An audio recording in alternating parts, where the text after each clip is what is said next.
Monsieur le ministre, cher Roland Fox, directeur des Ponts et Chaussées, chers représentants des bureaux Schröder et Associés et tous les citoyens de Esperance, soyez les bienvenus pour cette soirée. Une soirée qui est très attendue par les résidents, à savoir la présentation du contournement d'Alsing, mais qui deviendra le contournement Esper-Alsing de Ventange jusqu'au Wald, et où on aboutira là où se trouve le Cuic actuellement. Au Wald aussi, il y aura encore pas mal de travaux depuis la rue des Sia, le rond-point qui doit être modifié dans les années à venir, où la mairie a déjà fait du travail de préparation dans le cadre du PAG. Je ne reviens pas sur l'historique, on pourrait remonter très très loin. Mais ce qui est important, et je remercie Monsieur le ministre Bausch de nous suivre sur cette voie, même si cela a pris du temps avant de pouvoir organiser cette soirée avec la présentation et une consultation publique qui sera déclenchée à la suite. Le contournement Esperange se retrouve dans le plan sectoriel transport.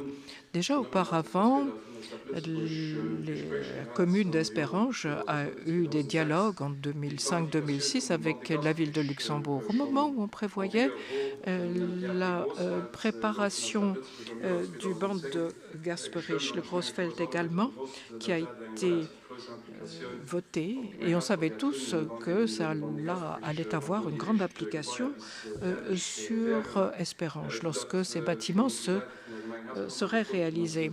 Et on a demandé à ce que la route autour de la mairie soit construite. En 2017, au mois de mai, nous avons eu une entrevue avec Creuser et Esperange, avec les conseillers communaux. Et à l'époque déjà, on réfléchissait à cette consultation qui devait avoir lieu assez rapidement. La même année, Esperange a commandité une étude pour avoir une évaluation de la qualité de l'air.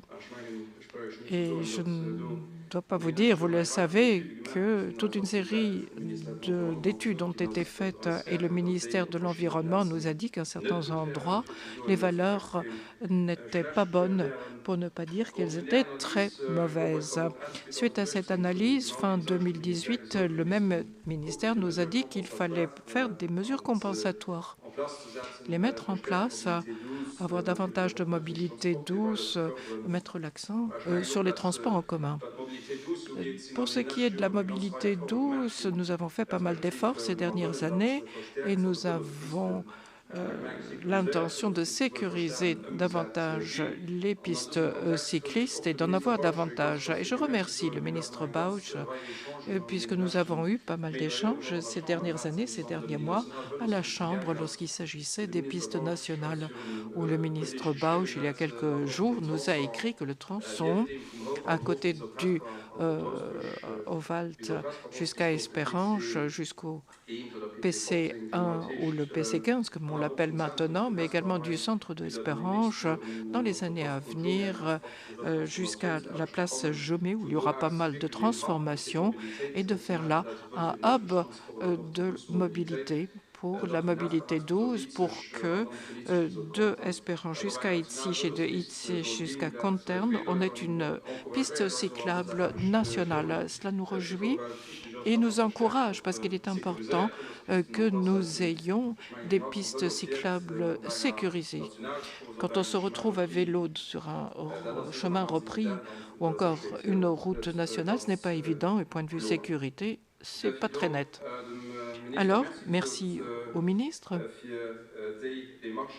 d'avoir fait toutes ces démarches Le plan national de qualité de l'air, l'année dernière, a été présenté en fin d'année. Dans ce document, qui a été émis par le ministère de l'Environnement, mais également les analyses qui sont faites à la Marie depuis 2018, 2019, pas favorables. L'année dernière, suite au Covid, moins de circulation, donc les résultats moins mauvais que les années précédentes. Et dans ce plan national, il est écrit très clairement que l'une des mesures, la 7.4.5, le contournement Esperange-Alseng, était une bonne mesure pour réduire les NOx et les CO2. Donc nous sommes heureux que les deux ministères de M. Bausch, mais également celui de l'Environnement, disent très clairement que grâce à un contournement autour de Esperange vers Alseng, suite à ce constat, les dioxydes d'azote devraient pouvoir baisser en dessous de 40 microgrammes au mètre cube. Donc cela nous rend confiants, comme quoi dans les années à venir, après cette présentation et la consultation, et après que le projet de loi soit déposé et voté, nous venons de la Chambre, Monsieur le ministre, cet après-midi, dans l'intérêt des résidents du Nord, nous avons voté toute une série de projets, la B7, la N7, le contournement de Hosingen avec 450 000 euros. Ça, c'est moins cher que les travaux qui ont été votés cet après-midi à la Chambre. En tout cas, merci à tous ceux qui sont venus ce soir pour participer à cette présentation. Et je remercie Monsieur le ministre, Monsieur Fox, les représentants de Schröder et associés. Donc, je leur donne la parole. Merci.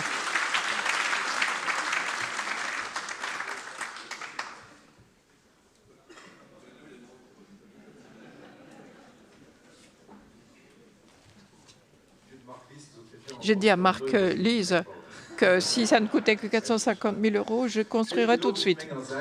Alors, bonsoir. Eh bien, je dois dire que je suis extrêmement heureux de pouvoir aller sur le terrain à nouveau, parce que c'est la première présentation publique, depuis quand? Depuis 18 mois à peu près. Ça m'a manqué énormément que de rencontrer le public. Il n'y a rien de plus chouette que d'aller sur le terrain, de discuter avec les gens, même controversés.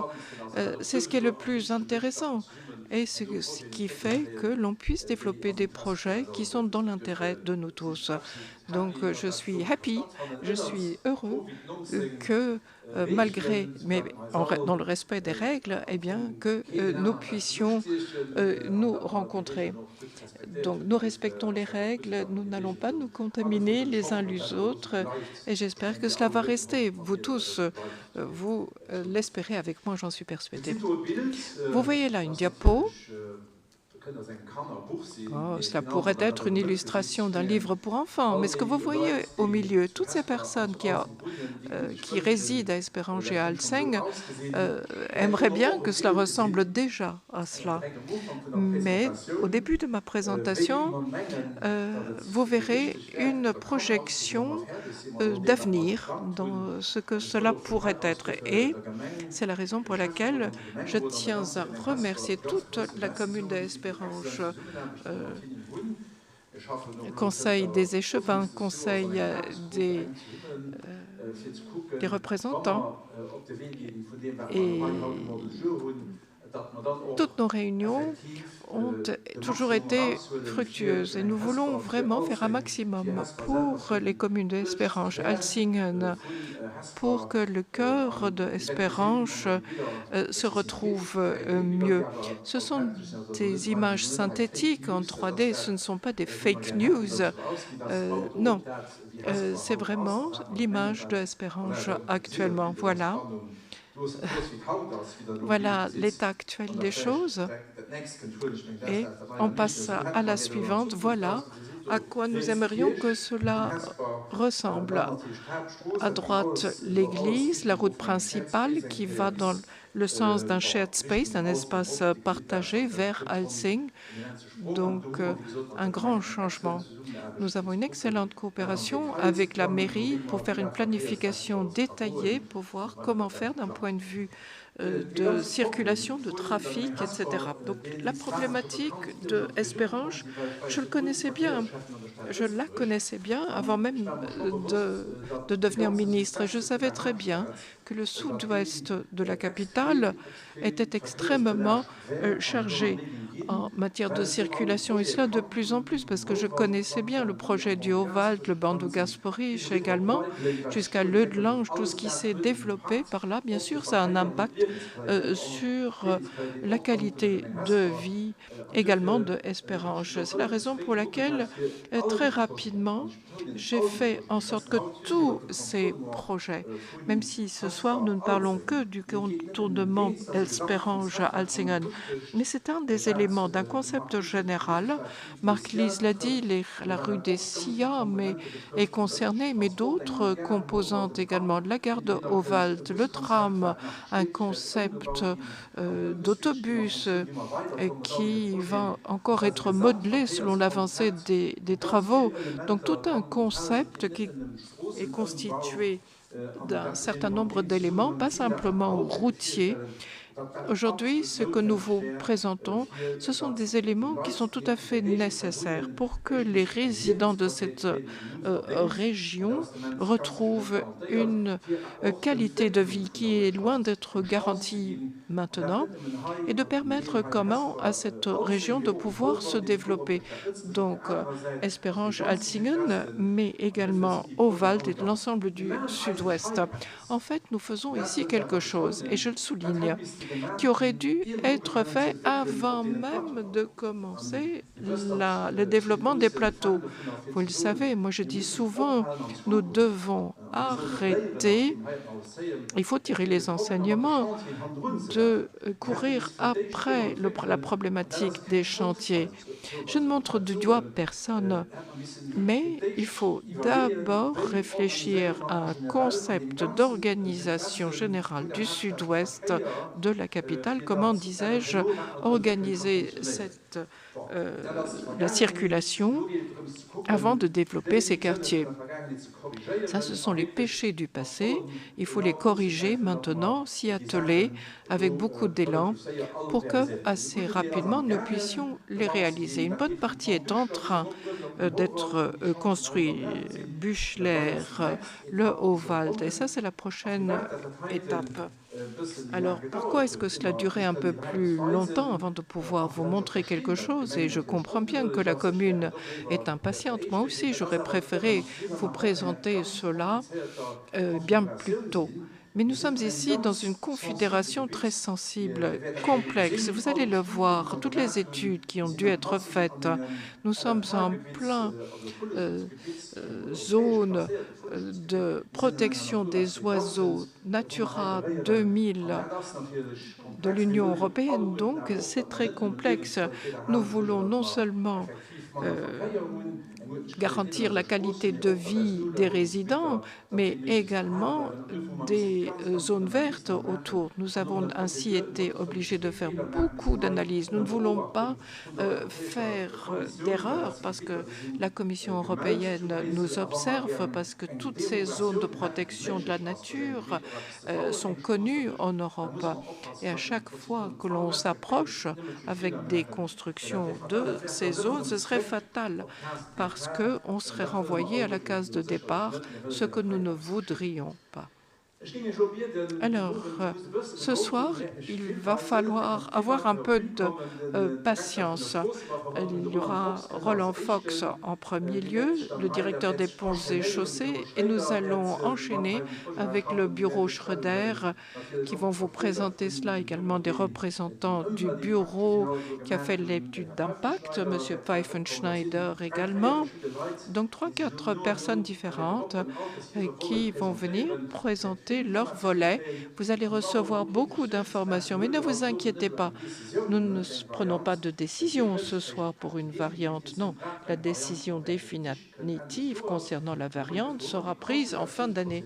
Donc il y a toute une procédure de consultation des avis qui seront pris auprès de la ville de Luxembourg, de Rosaire, de Esperange. Et dans cette procédure de consultation, les résidents pourront donner leur avis. Donc tout cela, il faudra en tenir compte. Et ce soir, on va vous montrer ce que nous avons étudié, pourquoi nous voyons une chose comme ci et pas comme ça, ce qui était difficile dans ce dossier. Nous allons avoir suffisamment de temps pour donner de nouvelles impulsions. Et nous allons... Oups, je perds mon micro avec mon enthousiasme. Mais donc, en tout cas, ceci n'est pas la dernière fois que nous allons nous voir. Ne vous inquiétez pas. Et je donne la parole à Roland Fox, lui qui est directeur des ponts et chaussées. C'est le directeur lui-même qui vient, ce qui montre bien l'importance que nous accordons à ce projet et à cette soirée. Monsieur Fox. Merci, Herr Minister. Merci, Monsieur le Ministre. Bonsoir à tous et à toutes. Je pense que Monsieur le Ministre et Monsieur le Bourgmestre ont déjà fait un rappel historique. L'historique est important parce qu'il faut connaître ses origines pour construire son avenir. Alors, où voulons-nous aller? Nous le savons très bien. Et c'est un programme. En ces temps, il est bon d'avoir une vue d'ensemble quand on se lance dans un projet, comprendre quels sont ses objectifs, quelles sont les raisons. Pont et chaussée ne fait pas que construire des routes, pas pour le simple plaisir de construire des routes. Mais non, nous faisons ce travail, nous lançons des projets pour résoudre certaines problématiques qui se posent à l'heure actuelle. Et nous essayons de bien faire les choses. On ne prend pas une aspirine si on doit se faire arracher une dent. C'est vraiment sur mesure. Ce soir, nous aimerions vous montrer le but, la raison d'être du contournement. Alors, si vous avez essayé de venir en voiture à Esperange à 18 h comme moi, vous le savez très bien, les problèmes qui se posent. Donc, il est important de comprendre le contexte. Monsieur le ministre l'a déjà esquissé. Donc, il faut qu'il y ait une raison d'être, un bien fondé pour lancer des projets. Et puis le contournement, oui, c'est un projet de construction qui devra être réalisé, y compris dans des sites verts. Mais le but, c'est de résoudre un problème de circulation. Et nous allons nous pencher sur la mobilité. Là, des idées tout à fait sympathiques seront présentées sur cette image que M. Bausch nous a montré dans son introduction. C'est un peu l'objectif que nous avons devant les yeux. Et le bureau Schröder est présent, qui va nous donner des explications plus détaillées et nous fournir donc des chiffres. Donc, une fois que l'on comprend le pourquoi, que l'on voit comment on peut résoudre la question de la circulation, nous pouvons déjà vous montrer ce que nous avons étudié comme projet. Nous allons vous montrer les différentes variantes, vous montrer ce qui est possible, ce qui ne l'est pas, et puis nous arriverons à la question essentielle, le site naturel, et nous devons mener des études très spécialisées. Nous ne voulons pas faire d'erreurs, et le bureau EVR est présent également pour parler de l'évaluation de l'impact environnemental et qui va expliquer ce volet-là. Moi, je vais parler également de l'aspect financier des prochaines étapes. Alors, je vous l'ai dit, cette situation, vous la rencontrez le matin, en soirée également. Est-ce vraiment la localité dans laquelle nous voulons vivre? Non, quand on parle de qualité de vie, l'on ne peut pas continuer comme cela. Vous le savez, bon, les personnes qui empruntent cet itinéraire n'ont peut-être pas d'alternative, doivent passer par là, et personne n'est satisfait de la situation actuelle. Alors, beaucoup de personnes empruntent ce trajet pour aller travailler. Nous avons ici quelques données structurelles de ce site, donc les personnes qui habitent, les gens qui vont y travailler, les entreprises qui sont implantées. Donc, il s'agit, oui, de beaucoup de trajets professionnels, domicile, travail. Et, et si j'ai le réflexe de prendre la voiture, eh bien, la situation ne va pas s'améliorer. Ici, vous voyez une évolution et une projection jusqu'en 2030. Donc, les données structurelles sur l'emploi Espérange, une augmentation de 50%. Ça ne vaut pas uniquement pour Espérange. Je pense que votre voisin du Nord s'est développé de manière considérable également. Grossfeld, PAP Grossfeld, là aussi, il y a un développement qui a déjà été enclenché et qui va se poursuivre à Espérange. Donc, il y a une urbanisation qui se fait et donc des besoins de mobilité qui émergent. Alors, pourquoi un projet de contournement pour Espérange-Alzingen? Eh bien, pour nous débarrasser de toute cette circulation, de tout ce trafic à Espérange et dans les localités voisines.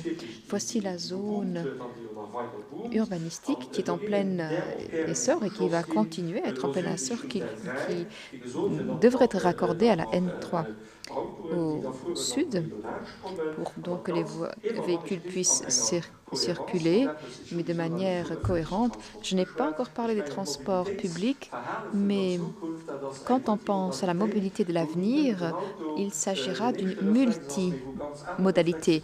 Il ne s'agira pas simplement d'avoir le réflexe de prendre sa voiture, mais de réfléchir de manière multimodale, donc de choisir le mode de transport qui convient le mieux pour son trajet. Alors, je voulais vous montrer quelque chose. Avec mon index, ça n'a pas marché. Donc, il y a tout un réseau d'infrastructures qui est utilisé, le tram, par exemple, et donc toute l'infrastructure de desserte du sud-ouest de la ville de Luxembourg doit devenir un maillage cohérent. Donc, pourquoi un contournement? Que veulent les gens? Eh bien, le grand thème, c'est la qualité de vie, évidemment. Et bien sûr, personne ne veut avoir du trafic devant sa porte et personne ne veut de trafic clandestin, de trafic de transit, en fait. Voilà donc les objectifs de ce projet de contournement. Et la route, cette route que nous qualifions de contournement, s'inscrit dans un contexte de multimodalité. Je ne dirai pas maintenant la multimodalité du troisième millénaire, mais il s'agit tout de même d'un aspect global et donc qui tient compte de différents modes de transport.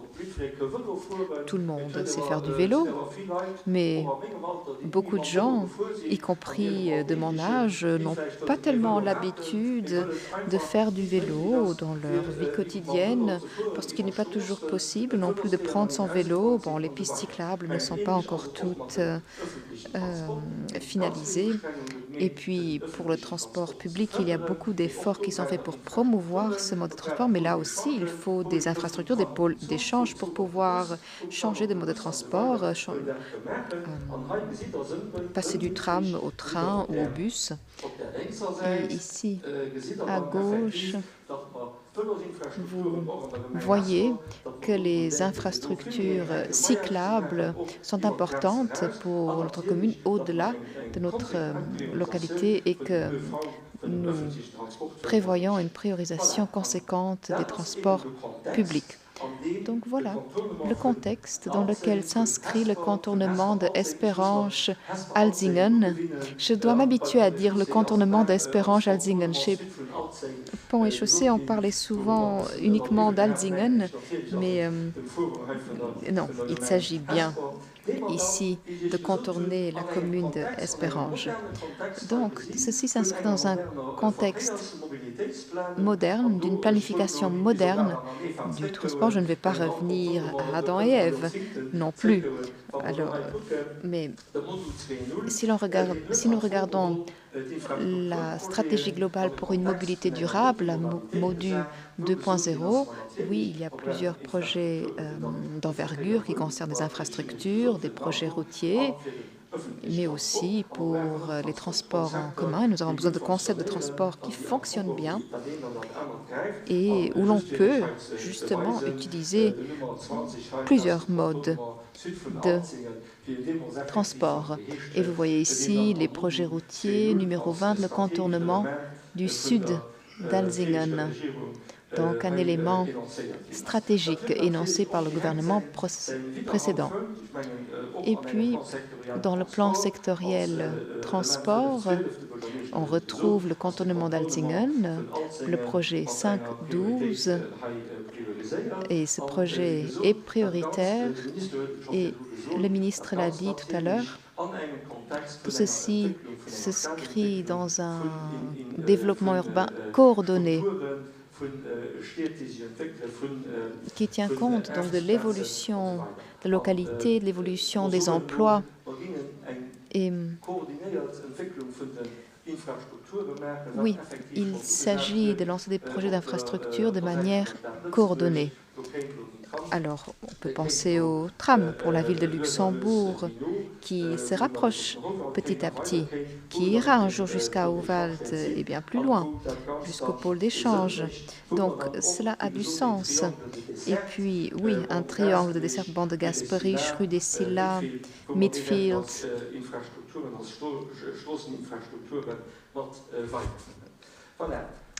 Voilà, je vous le disais, il faut comprendre ce projet dans son contexte et il ne s'agit pas simplement du développement, mais il s'agit de voir également comment obtenir les autorisations, comment pouvoir construire. Et alors, il s'agit ici d'un site protégé important, classé au niveau européen. Il y a une réserve naturelle au niveau national depuis des dizaines d'années. Il s'agit d'une zone protégée, zone oiseau. Et donc, nous sommes liés à la réglementation européenne et donc, nous ne pouvons pas simplement dire nous aimerions construire un contournement, nous allons faire nos plans et puis nous allons simplement construire. Non, il faudra prouver que nous avons adopté le bon choix, que nous allons faire le maximum pour avoir un impact positif sur l'intérêt public et que nous allons faire tout pour limiter les interventions dans la nature.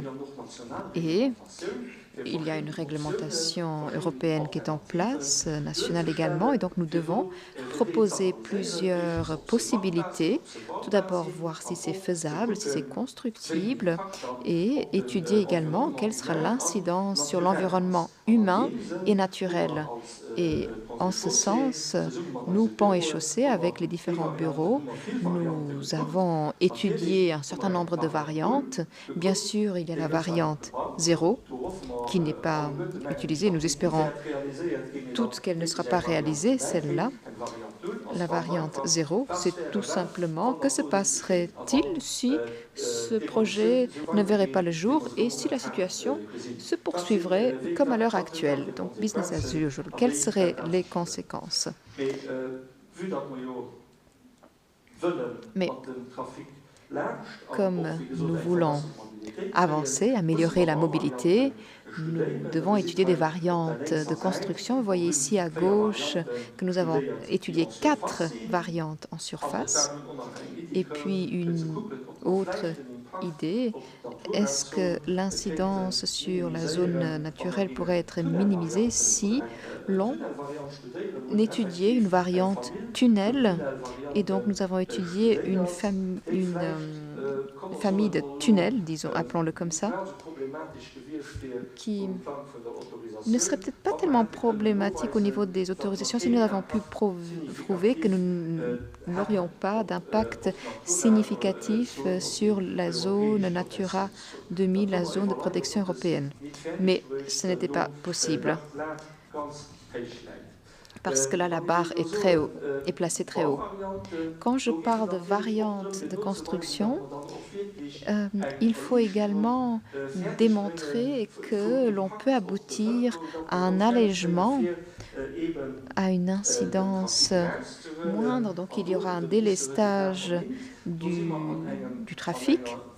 Et le ministre l'a dit, cela s'inscrit dans une stratégie, le plan de mobilité à l'horizon 2035, qui établit que dans les localités, dans la mesure du possible, nous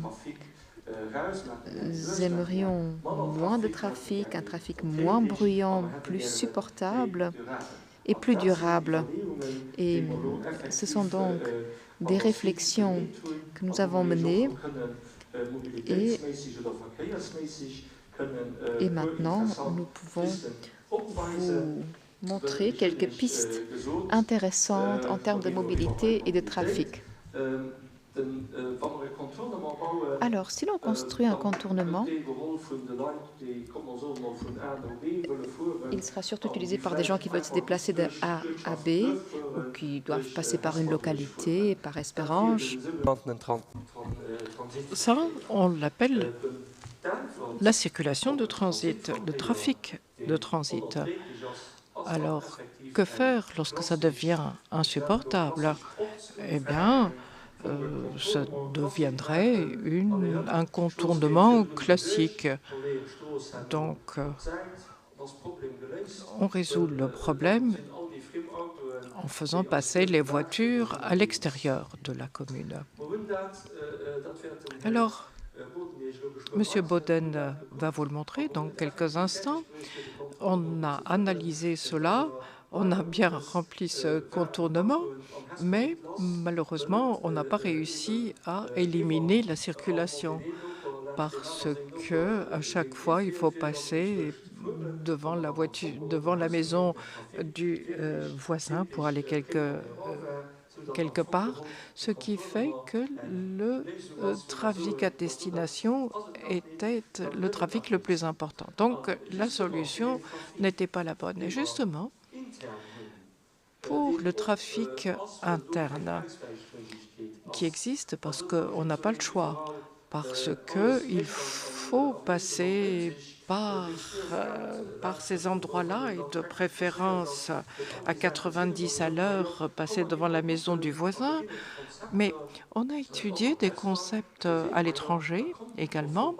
On dit, mais on va relier la fonction de contournement avec le délestage de la commune et faire en sorte que cette circulation soit apaisée à tel point que la fonction de délestage du contournement, eh bien, qu'on puisse en bénéficier un maximum. En d'autres termes, le contournement de A vers B, on va lui donner, on va y ajouter une fonction de délestage parce que on va également alléger le trafic à destination.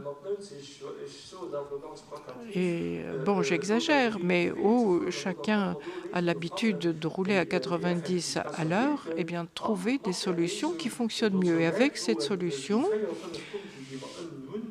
contribuer aux 4-5 points qui sont énumérés ici pour délester la circulation, pour améliorer la qualité de vie sous la prémisse que les zones urbanisées au sud-ouest de la ville soient reliées et que l'on élimine ce trafic clandestin, appelé clandestin. À Gand, il y a un concept qui fonctionne de la même façon aux Pays-Bas également. Il y a une ville également qui s'est développée ainsi. Ce sont de chouettes concepts, mais je reviens aux ponts et chaussées, et qui est un ensemble des ingénieurs qui font des analyses. Alors on a fait des calculs, parce qu'il existe des modèles pour calculer la gestion et la manière dont naît la circulation. Et on peut faire des modèles grâce à l'informatique. Il y a quelques années, ce n'était pas possible. Mais on a fait donc des simulations effectuées avec la CMT, la cellule modèle de transport, qui est une instance publique qui est dans le portefeuille et du ministre de la Mobilité et des ponts et chaussées, et qui fait ces analyses très performantes, où on a recours à des bureaux qui sont spécialisés pour faire l'évaluation. Et c'est la raison pour laquelle je donne la parole à Ron Boden du bureau Schröder, qui justement a travaillé sur les simulations et qui va pouvoir vous donner des informations fort intéressantes. Voilà, Ron, tu as la parole. Merci, merci et bonsoir. Bonsoir à tous.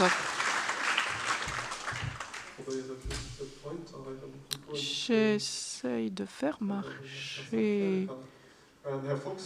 Donc, M. Fox a parlé des modulations qui doit nous montrer l'évolution de la circulation à l'avenir, ce que nous pourrions modifier avec le contournement et ce que nous avons regardé avec le modèle de circulation de la CMT. D'abord, la situation existante, c'est ce qu'on a actuellement, et essayer de calculer comment cela peut être amélioré ou aggravé en apportant telle ou telle modification. Ensuite, l'horizon 2030. Donc, cet horizon, on utilise des données structurelles, c'est-à-dire on fait les calculs avec davantage de postes de travail, l'impact qu'aura l'extension de l'A3, la nouvelle ligne des CFL, les pôles d'échange du transport, etc., du tram. Donc avec le premier horizon 2030 sans contournement, on voit comment va réagir la qualité de vie ici, sans contournement. Et puis, on fait également des calculs avec le contournement. On essaye de voir comment on peut éliminer le trafic transitaire et on a élaboré un concept pour apaiser le centre d'Espérange. Je vais passer cela en revue. Alors, la situation existante, vous allez la retrouver plusieurs fois. Vous avez les différentes communes, Espérange, en orange la place Chaumet, la N3 qui traverse Espérange, qui va jusqu'à Frésange, et en haut la zone d'activité. Les chiffres les plus intéressants, ce sont ce place Chaumet, où nous avons 20 000 véhicules et nous avons 18 000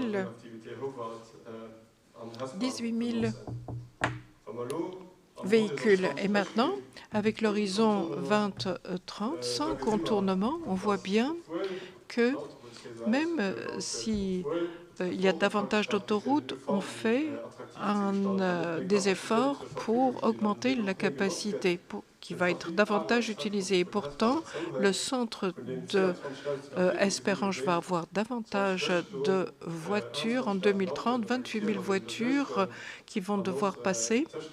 Et entre les zones d'activité Ovalde et Esperange, 23 500 voitures qui emprunteraient ces routes. Alors, si on regarde le scénario classique, d'abord la zone d'activité Ovalde, l'autre au sud d'Alsing, pas d'accès et effectivement, le contournement sera beaucoup utilisé, 19 000 voitures l'emprunteraient, mais au centre de Esperange, on avait 27 000 voitures sans contournement, donc il y a une diminution, mais 16 000 voitures qui vont continuer à passer par le centre de Esperange. 16 000, ce n'est pas rien. Et d'autres communes exigent un contournement avec ce type, disais-je, de circulation. Et nous, on l'aurait ici à Esperange malgré le contournement. Donc, si on a le même résultat avec ou sans contournement, ce n'est pas très intéressant. Cette circulation, on l'a analysée davantage encore. Voici rue de Gasperich, du Haut-de-Valde vers le centre d'Esperange, donc de la zone d'activité au Valde. 10 000 voitures traversent. C'est la moitié de ce qu'on a vu tout à l'heure parce qu'on ne regarde que dans un seul sens, c'est-à-dire la circulation qui entre dans Esperange. D'où vient la circulation et en bleu vers où la destination du trafic. Et sur les 10 000 voitures, il y en a 7 600 qui vont rester à Esperange. On a défini cela comme étant le cordon d'Esperange. Ce n'est pas Ovalde. Et 2400 voitures qui représentent la circulation de transit, surtout vers Kontern, qui reste en place même avec ce contournement-là. Alors, cela nous a amené à élaborer ce concept-ci, comme vous le voyez à droite, donc une autre variante pour que le centre de Esperange soit véritablement délesté. Alors, ce n'est plus le contournement classique, mais ce que nous appelons le contournement de proximité. Ce contournement de proximité peut être expliqué par cette image que vous avez eue sur votre invitation.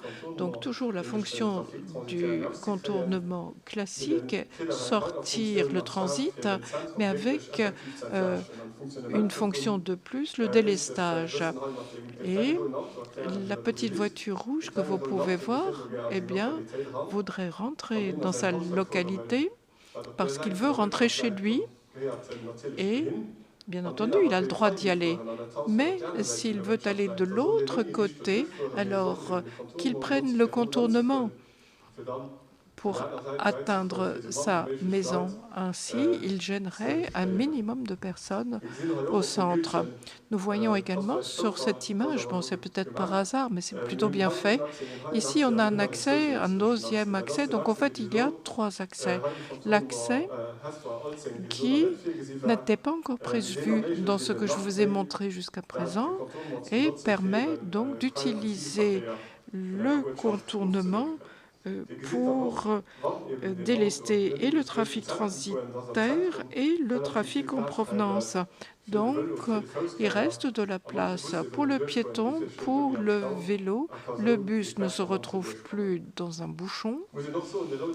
La voiture rouge, si aujourd'hui venait de Alsingen vers Fentange, mettrait pas mal de temps.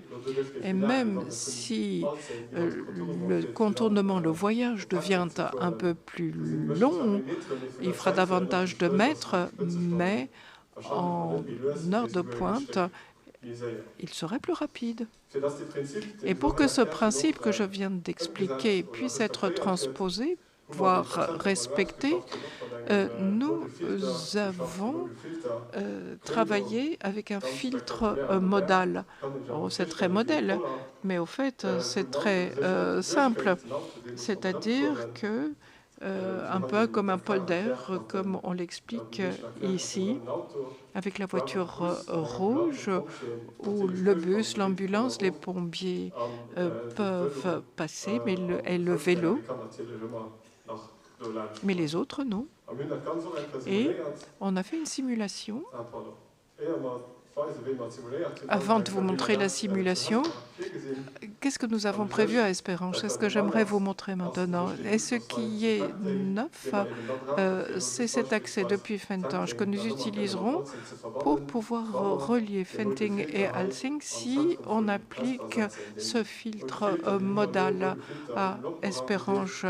On l'a mis au Lampvik parce que c'est au CR vers la zone d'activité de Ovald, à peu près à hauteur de l'ancienne mairie, complété par un shared space en bleu, vitesse 30, à l'approche de tous les côtés pour permettre, mais pour rendre le moins attractif possible, le passage vers la N3, mais attrayant pour le vélo et le piéton. Et en bas, l'accès Fentange, où il pourrait se situer avec d'autres filtres modaux moins importants, une fois au Fouet-V.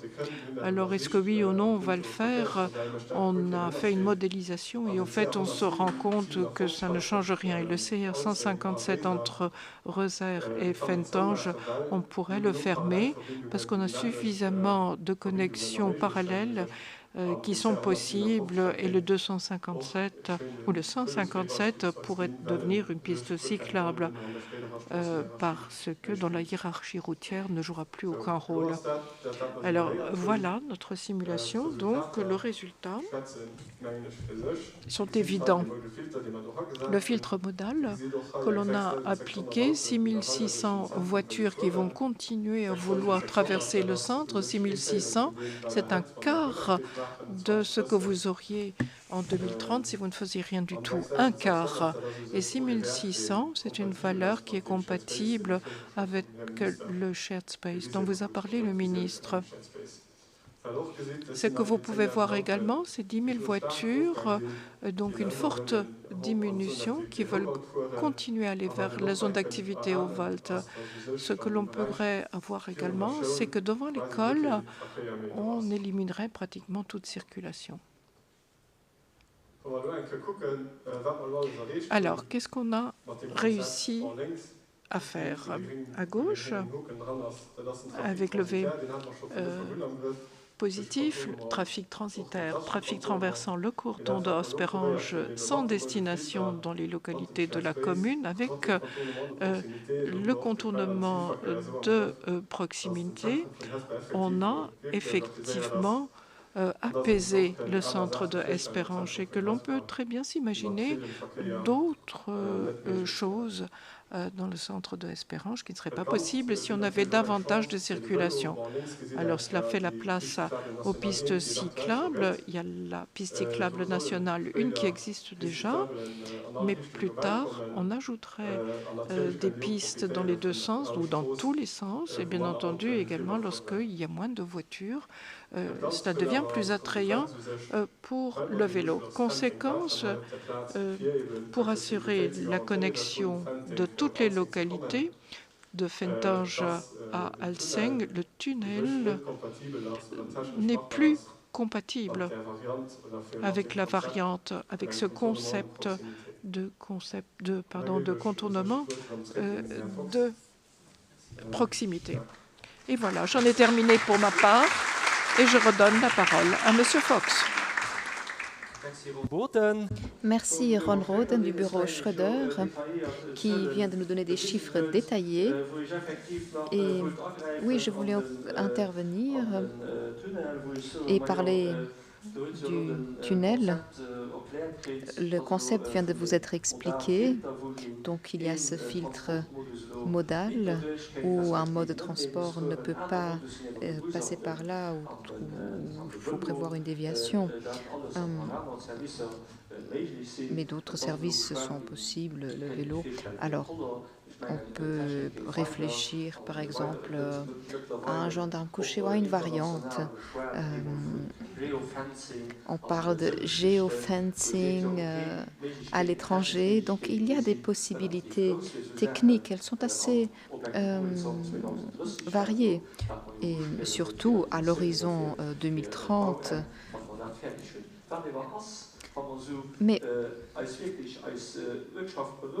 si nous voulons vraiment apaiser le trafic dans notre localité et si nous aménageons un shared space, un espace partagé où les gens s'y sentent bien, s'y sentent à l'aise et que tout se passe bien avec le trafic résiduel, 6000 voitures, bon, ça reste quand même encore quelques voitures, mais plus tellement.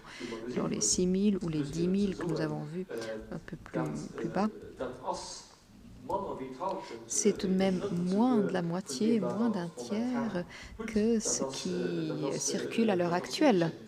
C'est vraiment un apaisement considérable. Si nous voulons un tel shared space, alors je pense qu'il est tout de même normal que si nous avions un tunnel au conditionnel, bon, Pont et Chaussée aime bien les tunnels parce que à chaque fois que nous faisons la maintenance des tunnels, l'entretien des tunnels, nous voyons que les gens nous observent avec curiosité, apprécient notre travail.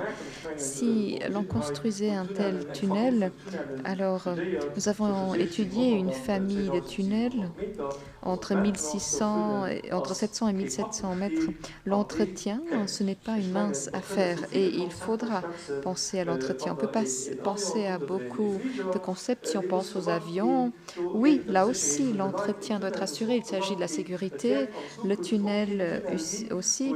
Il n'y aura pas l'avenir des tunnels qui n'aient pas besoin d'entretien, de maintenance ou de sécurité. Donc, oui, il faut garder cet élément à l'esprit si le tunnel était construit. Et alors, il faudra à ce moment-là une déviation du trafic, et cela concerne 20 000, 27 000 voitures. Dans un cas d'un shared space, tout n'est pas compatible non plus. L'axe de délestage que nous voulons créer grâce au contournement en donnant un raccordement à gauche et à droite pour qu'on puisse tout simplement contourner et pas circuler devant le jardin du voisin. Ce n'est pas possible avec un tunnel, même si on était à Monaco. Il y a des échangeurs souterrains là-bas, mais ça c'est quelque chose qui n'est pas adapté à notre situation, tout en sachant qu'il existe des solutions dans lesquelles il ne serait pas nécessaire d'avoir un tunnel, mais pour réduire considérablement la circulation. Et pas simplement une diminution de la circulation, mais une réduction des nuisances. Alors, voici des images qui vous montrent les valeurs d'émission, les pronostics des valeurs d'émission NO2 à l'horizon 2030 avec la circulation en 2030, avec le contournement de proximité et le filtre modal et le shared space. Donc, une variante nord-est, une variante nord-ouest. Nous allons les examiner dans un instant.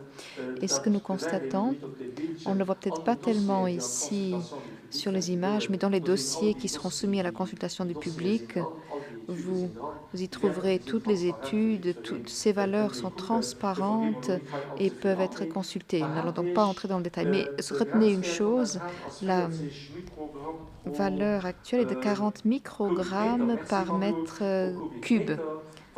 La valeur d'émission actuelle, 40 microgrammes par mètre cube. Si nous aménageons le contournement, nous arrivons à 58% des seuils. À l'heure actuelle, nous sommes à 56%, donc un dépassement de 40%. Donc,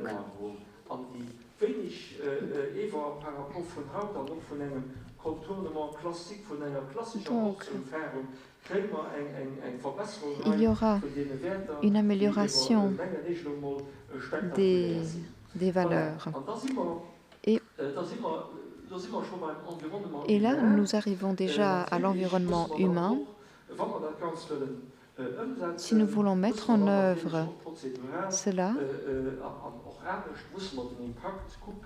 du point de vue de la procédure, il faudra voir quelle sera l'incidence du projet sur l'environnement naturel. C'est la raison pour laquelle nous avons étudié les variantes. Je viens de vous expliquer la variante tunnel. Elle sera indiquée sous variante principale de substitution. En tout cas, nous avons examiné les tracés pour aboutir à un contournement qui représentera entre 5,8 et 6,3 km de voies routières. Alors, le long des lignes ferroviaires, le tracé sud qui prend une boucle, qui passe par la réserve naturelle. Et oui, l'idée c'était de combiner les nuisances en signant la ligne ferroviaire. Puis il prend un virage ici avec d'autres variantes. Nous avons également la variante tracé nord. Donc là, nous passons côté nord de la ligne ferroviaire. Et ici, vous voyez le raccordement pour le contournement de proximité et deux autres variantes. Une fois le tracé est, là c'est un chemin un peu plus direct pour arriver au Howald et bien sûr à travers les prairies, et puis un tracé ouest, une variante ouest pour essayer d'arriver le plus rapidement possible vers l'autoroute en ne dépassant pas 90 km/h quand même sur cette voie. Dans le dossier, à l'automne, comme l'a annoncé Monsieur le ministre, vous verrez le détail de ces 4 variantes. Les détails sont bien documentés pour ce qui est de l'impact écologique, la constructibilité et donc une variante, donc plusieurs variantes telles que vous les voyez à l'écran, sud, est, nord, ouest. Donc là, nous avons représenté les différentes variantes. Ce qu'il faudrait peut-être encore dire, et ce n'est pas négligeable, c'est que dans la variante ouest, direction autoroute, alors pour y arriver rapidement,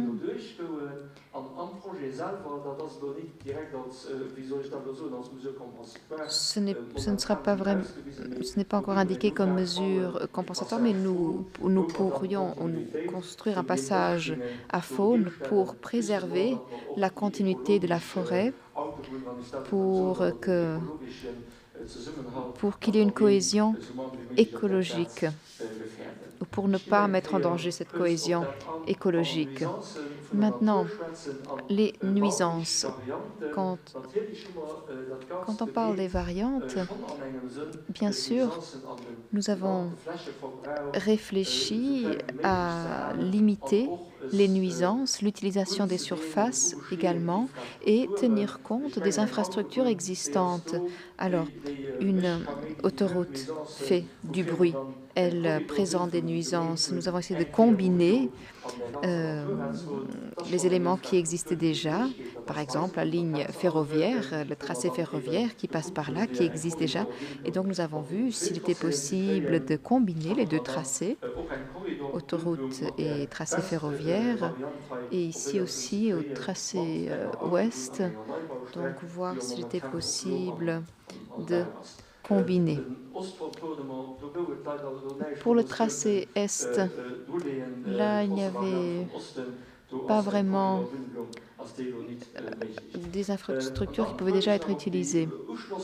Et maintenant, les points de raccordement, brièvement.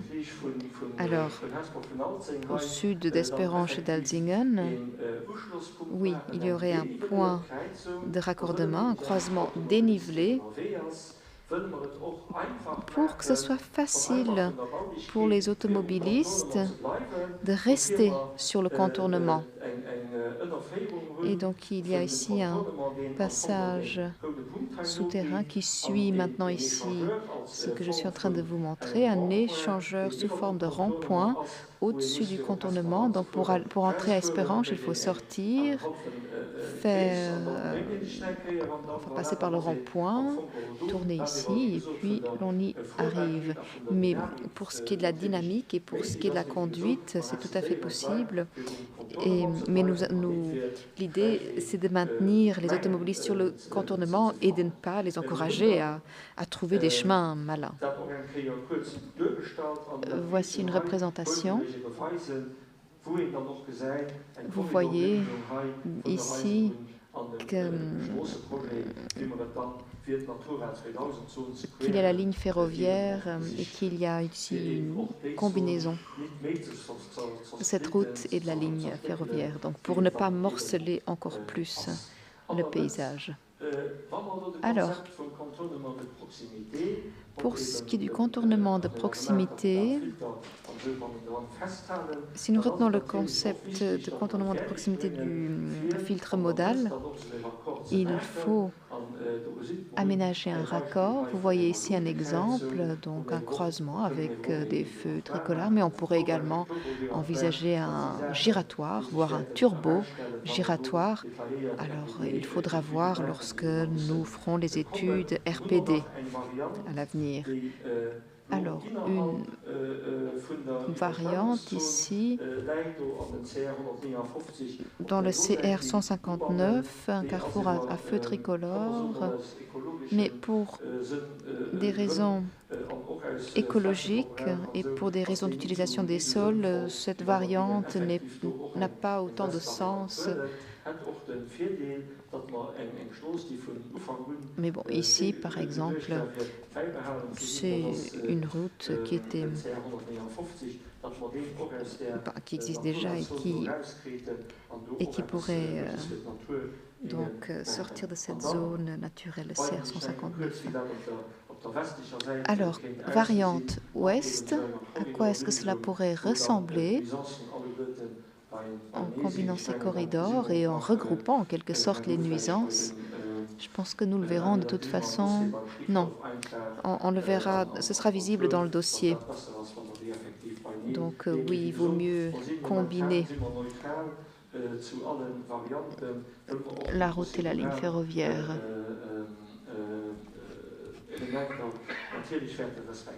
Et bien sûr que nous respecterons les procédures. Je vous ai parlé de corridors, je vous ai parlé de variantes de tracés, je vous ai parlé de raccordement, ou de raccord plutôt. Mais est-ce qu'il n'y aura pas une nuisance supplémentaire en raison de ce nouveau contournement? Par exemple, les nuisances sonores. Nous avons fait des études sur le bruit, sur la question du contournement et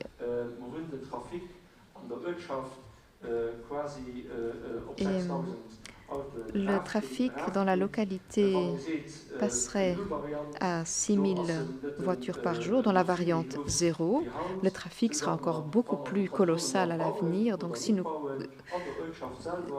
que nous construisons,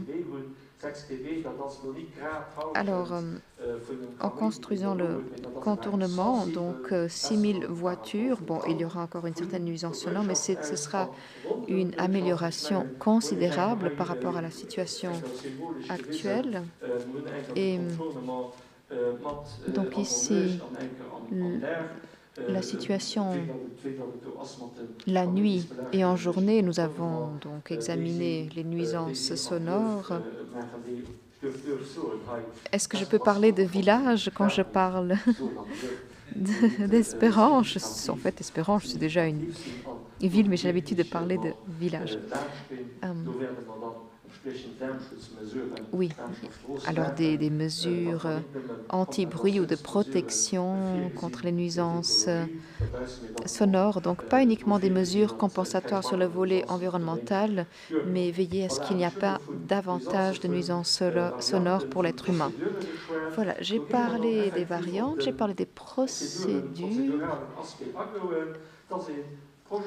Et c'est un projet routier d'envergure.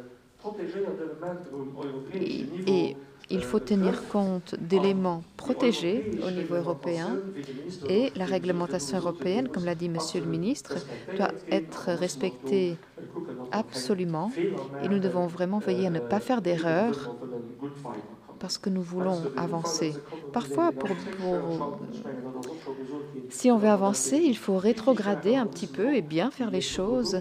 Et donc, nous devons respecter les règles et la méthodologie de la Commission. Et les dossiers d'autorisation doivent être établis en conséquence. Il faut donc respecter tous ces éléments et dans la procédure d'autorisation, la prochaine étape sera de réaliser une étude d'incidence environnementale avec consultation du public parce qu'il s'agit d'un projet d'envergure.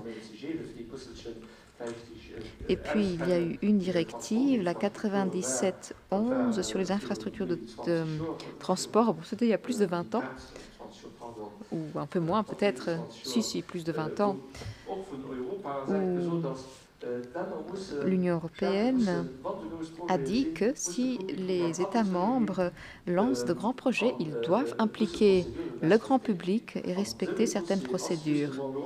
Et le dossier est en train d'être établi. Et donc tous les éléments doivent être expliqués. La variante 0, qu'est-ce qui se passerait dans tel ou tel scénario. Et ces études ne sont pas réalisées par Pont et Chaussée. Non, nous travaillons avec des bureaux agréés, avec des spécialistes. Et c'est la raison pour laquelle je donne la parole à Monsieur Pfeifenschneider.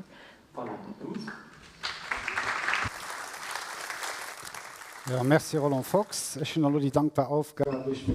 Merci, Monsieur Cox. Donc, maintenant que vous êtes déjà un petit peu saturé, je vais continuer à vous donner un flux d'informations. Je vais essayer de le faire rapidement. Il y a beaucoup d'éléments qu'il faudra regarder ensemble. Donc, je vous demande un peu de patience et je vous invite d'ores et déjà à étudier le dossier que vous allez recevoir. Donc nous sommes dans le cadre d'une procédure. En résumé, on peut dire qu'il faut que l'impact sur l'homme et sur son environnement naturel doivent être évalués, voir quels sont ces impacts, comment est-ce que je peux les éviter, les réduire ou les compenser. Donc, je vais passer les différents éléments en revue. D'abord, le climat. Alors, il s'agit surtout d'un microclimat. Ici, lorsqu'on construit une route, ça a un impact sur le microclimat et surtout sur les tronçons qui traversent la forêt, par exemple. À ce moment-là, bien entendu, l'effet est négatif parce qu'on détruit ce climat de la forêt. Autre impact géologique, hydrogéologique et hydrologique, surtout pendant la phase de construction, il y a un risque de pollution là où on travaille effectivement, mais également partout où on installe les chantiers, où il faut prendre pas mal de mesures pour réduire ce risque. Vous traversez la vallée de l'Alzette. Ici, il y aura une réduction du volume de rétention, donc prévention des inondations à compenser. Ensuite, il y a un impact négatif potentiel sur 3 cours d'eau temporaires où il faudra faire très attention. Pour ce qui est du sol, lorsque l'on met les pelleteuses, alors il y a un impact. D'abord, il faut, selon la variante, le type, il faut bouger des masses importantes. Vous voyez ici 40 000, entre 49 000 et 120 000 mètres cubes. Cela représente un compactage du sol. Si on y met une route, c'est pas bien grave. Il y a l'accès également aux chantiers qui doivent devenir plus compacts. Et une fois que tout est terminé, il faudra décompacter ce sol, surtout s'il doit pouvoir être utilisé à des fins agricoles. Ce qu'il faut étudier également, c'est le cadastre des sites potentiellement contaminés, c'est-à-dire des sites où, par rapport à l'utilisation précédente, un risque de pollution, que ce soit une ancienne station-service essence, donc une industrie. Il y a une partie qui sera déjà touchée, on le sait. Alors, voir comment est-ce qu'on va procéder. Est-ce qu'il faut décontaminer? Est-ce qu'il faut enlever ce sol? Ou que faire? Alors, l'agriculture, bien entendu, est un sujet important parce que il y a perte de surface agricole par le projet lui-même, d'une part, mais d'autre part également à cause des mesures compensatoires qui découlent de ce projet. Alors, d'après la variante pour le nord-ouest, ce serait 14 hectares et demi, ou pour le sud-ouest, ce sera 18,7 hectares pour le sud-est, donc plus une partie des mesures compensatoires. En outre, pendant la durée du chantier, il y a peut-être des chemins qui seront fermés. Il y aura les aires de chantier où le sol sera compacté, où il faudra après décompacter cela, mais ça touche donc à l'agriculture et aux agriculteurs directement. Une étude a été faite et on s'est rendu compte que 12 exploitations seront concernées par le projet, soit par le projet routier lui-même ou alors les mesures de compensation potentielles. Il faudra donc parler avec ces personnes. Ensuite, pour ce qui est de la sylviculture, les surfaces forestières entre 2,8 et 6 hectares de forêt qui vont disparaître à cause de la construction de la route, et l'effet lisière est plus important parce que si on construit une route à travers une forêt, les surfaces limitrophes sont beaucoup plus exposées au vent, au soleil, et il faudra éventuellement sécuriser la route, donc enlever encore davantage d'arbres, mais qui pourraient être replantés par la suite à une certaine distance de la route, mais en tout cas, ça a un impact non négligeable sur la forêt. Au nord du projet, direction Ovalt, donc, vous avez déjà maintenant une fragmentation supplémentaire à cause du CFL, donc la ligne ferroviaire, la nouvelle qui va être construite. Ces forêts qui sont déjà pas tellement grandes sont fragmentées davantage. Et puis, il y a le cumul des projets de construction.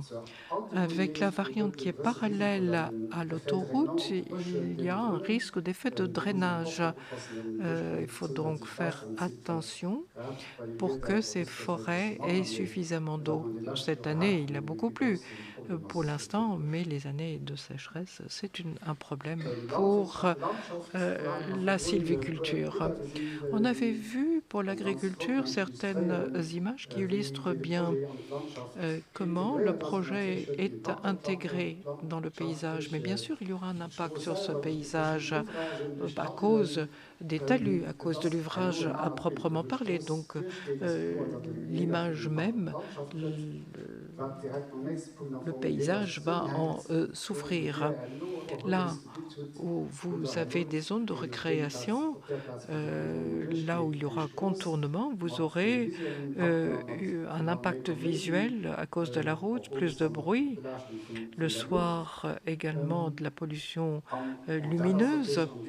Mais ça, pour la variante ouest, où ce sera plus important si vous construisez sur l'est du Fennerholz, donc zone de récréation.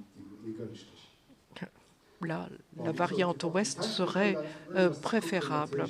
Et puis, il faut regarder les impacts également, les biens matériels et patrimoine. Il faut avoir à l'esprit également ce qu'il y a comme réseau enterré et aérien, les gaz naturels, l'électricité. Est-ce qu'on peut creuser tel quel? Et puis, vous avez le volet archéologique, où on a déjà fait attention, et en tout cas, on a déjà signalé la possibilité qu'il y ait des sites archéologiques. Il faut, et c'est le musée qui l'oblige, il faut à temps commencer à faire les sondages du terrain. Pour ce qui est de la santé humaine, aussi bien pour ce qui est de la pollution atmosphérique et le bruit, des bureaux spécialisés ont fait des études. Actuellement, vous avez une situation où les valeurs limites sont déjà dépassées au centre de Esperange. En 2030, sans contournement, ce sera réduit. Vous serez sous le seuil limite, mais ce sera la valeur limite actuelle. Il y a de fortes chances que la pollution de l'air, généralement augmentant, ces valeurs vont certainement être différentes. Et quand on construit un contournement, il vaut mieux déjà maintenant prévoir cette diminution de la législation en matière d'émissions et de valeurs limites de ces pollutions et en tenir compte dans ces calculs. En dehors de ces points, il n'y a pas de dépassement de la valeur limite, peut-on lire ici. Mais il y a également le bruit qu'il ne faut pas oublier. Pour les zones résidentielles, les dépassements des valeurs limites sont pronostiqués, surtout en limite sud. Venons-en à l'environnement naturel. Selon les variantes, nous avons des biotopes qui sont protégés, flore et faune protégés. On va détruire entre 6 et 9 hectares et une soixantaine d'arbres. Et conformément à la loi, il faudra compenser cette perte. Dans la loi sur la protection de la nature, on a également flore et faune qui bénéficient de la protection aussi bien dans les forêts que dans la vallée de l'Alzette. Il faudra prendre des mesures spéciales pour protéger ces plantes protégées. On peut les transplanter, c'est possible, mais il y a d'autres moyens où l'on peut trouver des solutions. Je vous ai montré ici 2 plantes, mais pour ce qui est des animaux, il y a toute une série plus importante, une liste plus longue. Alors, les zones protégées, vous avez la zone protégée nationale de Reuzeban qui existe depuis 1994 et où 2 variantes ne sont pas compatibles avec cela. Donc, la nécessité d'adapter le règlement grand-ducal ou les limites de la zone protégée. Ce n'est pas prévu. Donc, en fait, toute la procédure devrait être démarrée depuis le début. Un nouveau classement ou actualisé, si vous en aviez un bon, les procédures publiques doivent être refaites pour que le projet puisse être réalisé. Ça, c'est très, très important parce que ça prend du temps. Avec un peu de chance, 1 an, mais cela peut prendre 3 ans. Donc, il faut s'y mettre suffisamment à l'avance. Parce que si on se rend compte plus tard qu'on a oublié, on se retrouve le bec dans l'eau. Ensuite, les zones protégées Natura 2000, c'est très important parce que ce sont des zones qui bénéficient de protection européenne, des procédures qui doivent être respectées. Donc Bruxelles intervient. On va voir cette procédure. On a d'abord fait une étude des différentes variantes nord et sud. Les incidences sont significatives sur plusieurs de ces zones. D'abord, les oiseaux qui sont protégés et pas mal qui sont touchés directement de la liste que je vous ai montrée il y a quelques instants. Les zones protégées, Espérange jusque bien loin dans le sud, protection des oiseaux, impossible d'avoir un contournement qui ne touche pas ces zones protégées. En mauve, le sud, rouge, nord, qui traversent ces zones. Donc on a essayé de voir les différentes zones protégées et qui est touché par quoi. En rouge, un impact significatif. Donc vous voyez, variante sud, davantage de variantes qui sont touchées. Et avec les moins, c'est encore plus grave. Pourquoi est-ce que c'est important de le savoir? Eh bien, en principe, dans ces conditions, il n'y a pas moyen de construire une variante sud parce qu'on voit très bien qu'elle est moins bonne pour les zones protégées que la variante nord et que le projet peut retenir d'autres possibilités. Je vous montre là les oiseaux qui sont touchés avec un impact significatif des deux variantes. Je l'ai évoqué, je voulais entrer davantage dans le détail de la procédure parce que c'est très important. D'abord, le screening, c'est-à-dire en 2012, où on n'a pas pu exclure l'effet significatif. Et ensuite, il faut entrer dans le détail avec l'inventaire des oiseaux. C'est ce qui a été fait pendant la phase 2. Alors, quand on constate que c'est le cas, qu'il y a des impacts, alors il faut voir les différentes variantes. On a fait ça en même temps, la variante 0, bien entendu, la variante sud et la variante nord également, qui traversent la zone protégée. Donc on a analysé tout cela. Ensuite, on entre dans la phase 4.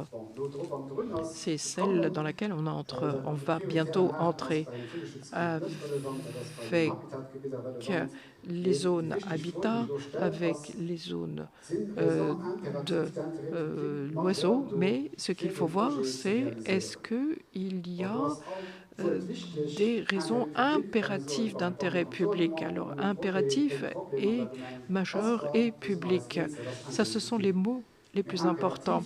Alors, est-ce que c'est impératif? Oui, c'est public, c'est évident. Impératif, ça veut dire qu'il n'y a pas d'autre possibilité. Mais dans l'intérêt public, il faut également voir l'agriculture.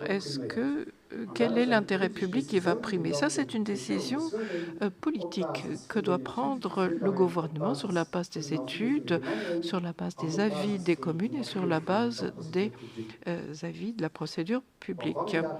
Alors, quand cela a été décidé, il faut voir cela. Il y a des risques. L'autorisation ne doit pas forcément être accordée. Donc, Bruxelles doit être informée. Il faut bien informer, il faut bien documenter son dossier. Est-ce que c'est vraiment impératif? Est-ce qu'on a tout regardé?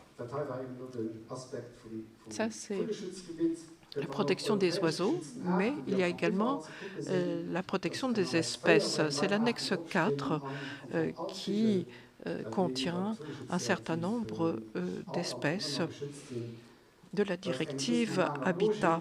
La logique est un petit peu différente. D'abord, il faut voir, en fait, il y a trois choses qui sont interdites. Interdites de détruire ou de détériorer les sites de reproduction ou des aires de repos. On ne peut pas les tuer, ces individus, et il ne faut pas perturber les populations pendant les périodes sensibles.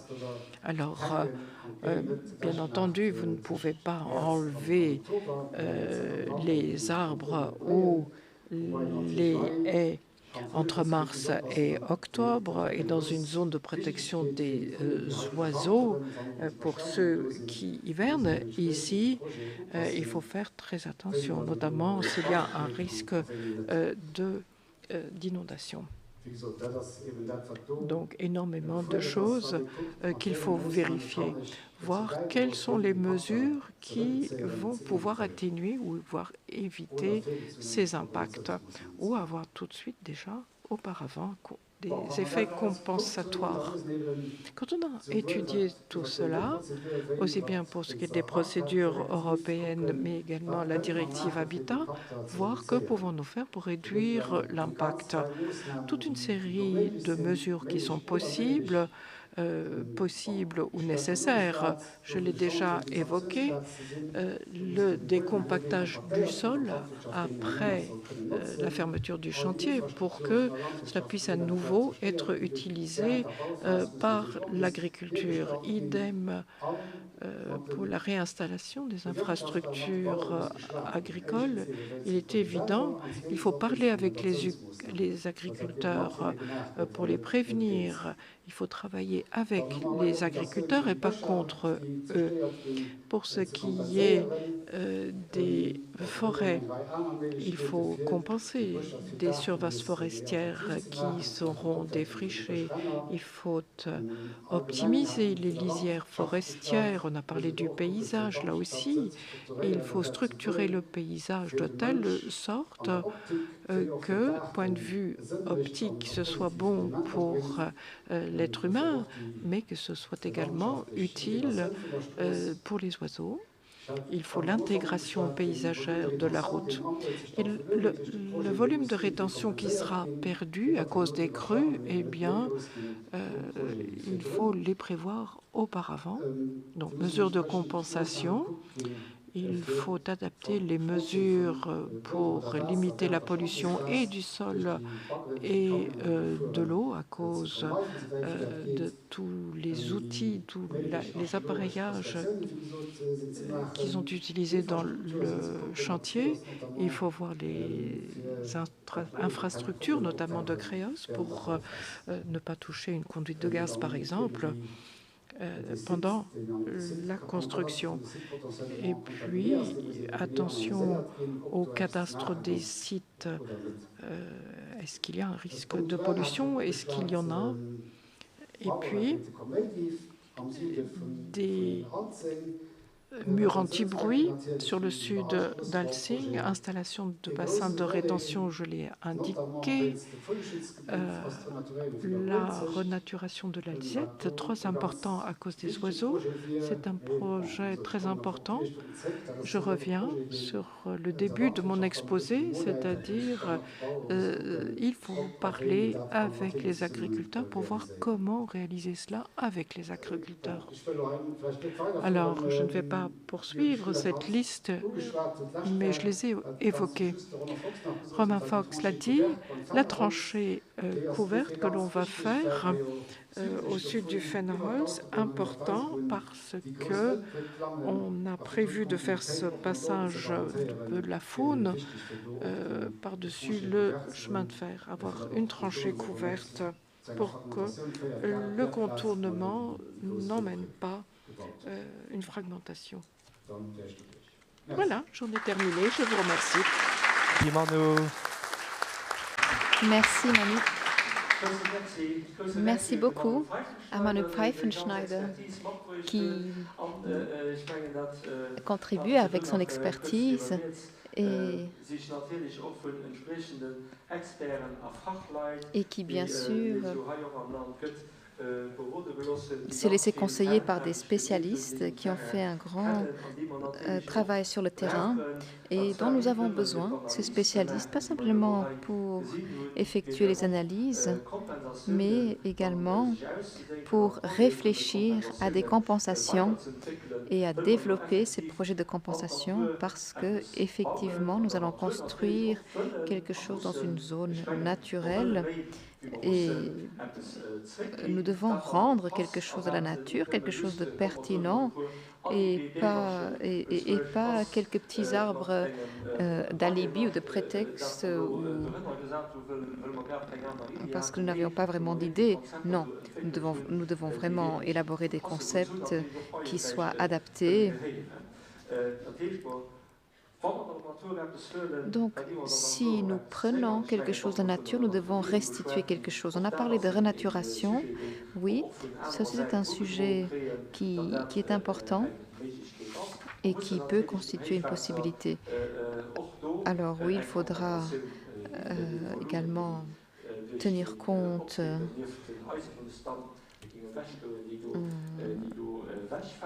des volumes de terre qui seront déplacés et tenir compte de l'incidence sur des crues, par exemple.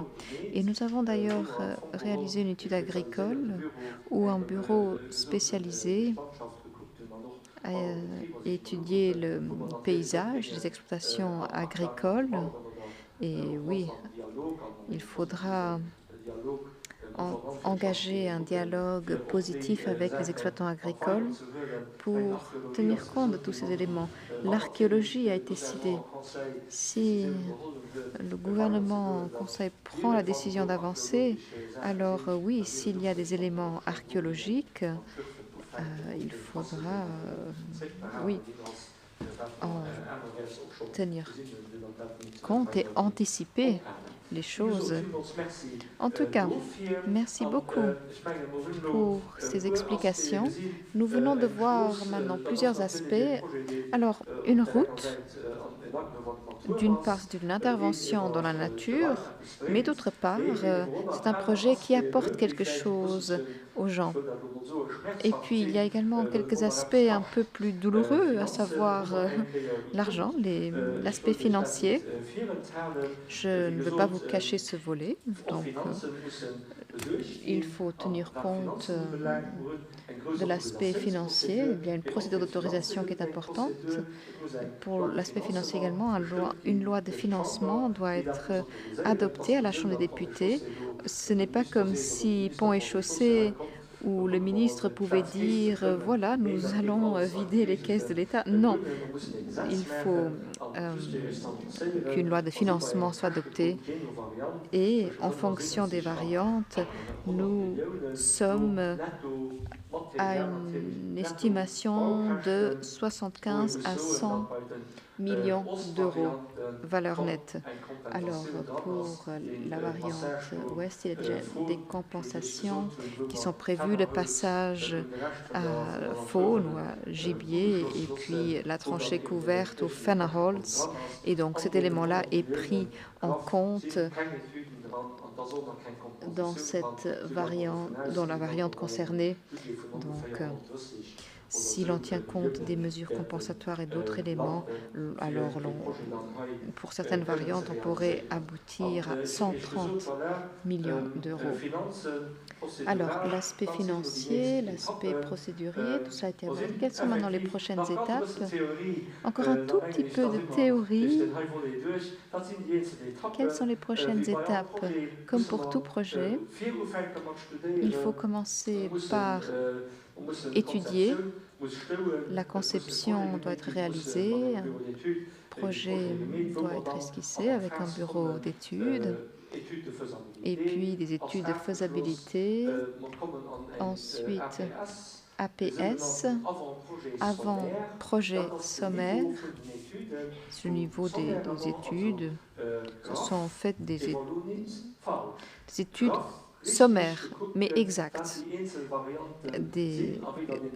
Alors, une étude sommaire sur les différentes variantes pour commencer à examiner les incidents sur l'environnement. Et puis la prochaine étape,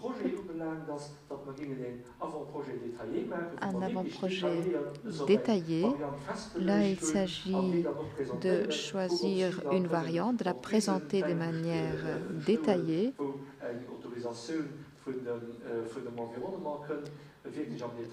Donc, un grand niveau de détail et les coûts doivent être définis à ce moment-là. Alors, une fois que la procédure publique est entamée et que les autorisations ont été entamées et qu'un APD est présenté, à ce moment-là, un avant-projet de loi est soumis à la Chambre des députés. Je vous montrerai tout à l'heure le calendrier. Et une fois que l'avant-projet de loi est adopté, il faut soumettre des dossiers détails. Des mesures de compensation doivent être réalisées.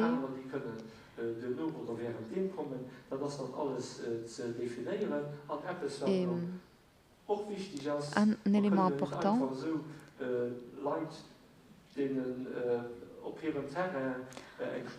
on ne peut pas simplement construire une route sur le terrain de quelqu'un.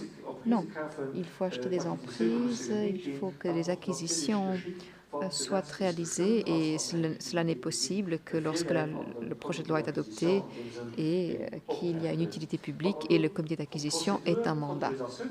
Pour ce qui est de la procédure d'autorisation, pour que le projet soit autorisé par le ministère de l'Environnement ou par la ministre de l'Environnement, alors là, c'est une procédure en 9 étapes. Le maître d'ouvrage, le ministre, Ponts et Chaussées, qui ont élaboré le projet et qui doit soumettre le projet aux autorités compétentes, le ministère de l'Environnement, la gestion de l'eau et d'autres qui doivent soumettre leur avis qui est intégré dans le dossier. Et ce dossier est publié dans les communes. Nous viendrons avec une camionnette avec plusieurs boîtes qui permettront de déposer et d'afficher le dossier.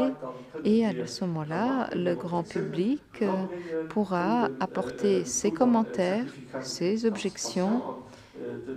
Pendant une certaine période de publication, le collège échevinal doit émettre un avis et une fois que cela a été fait, le dossier est renvoyé et ce dossier avec les remarques, les avis sera soumis au conseil de gouvernement et le gouvernement constate à ce moment-là s'il y a un intérêt public pour réaliser ce projet, regarde si les procédures ont été respectées, regarde si l'incident sur la nature a été pris en compte et voit si des mesures de compensation ont été exécutées ou seront exécutées pour que le projet soit réalisé.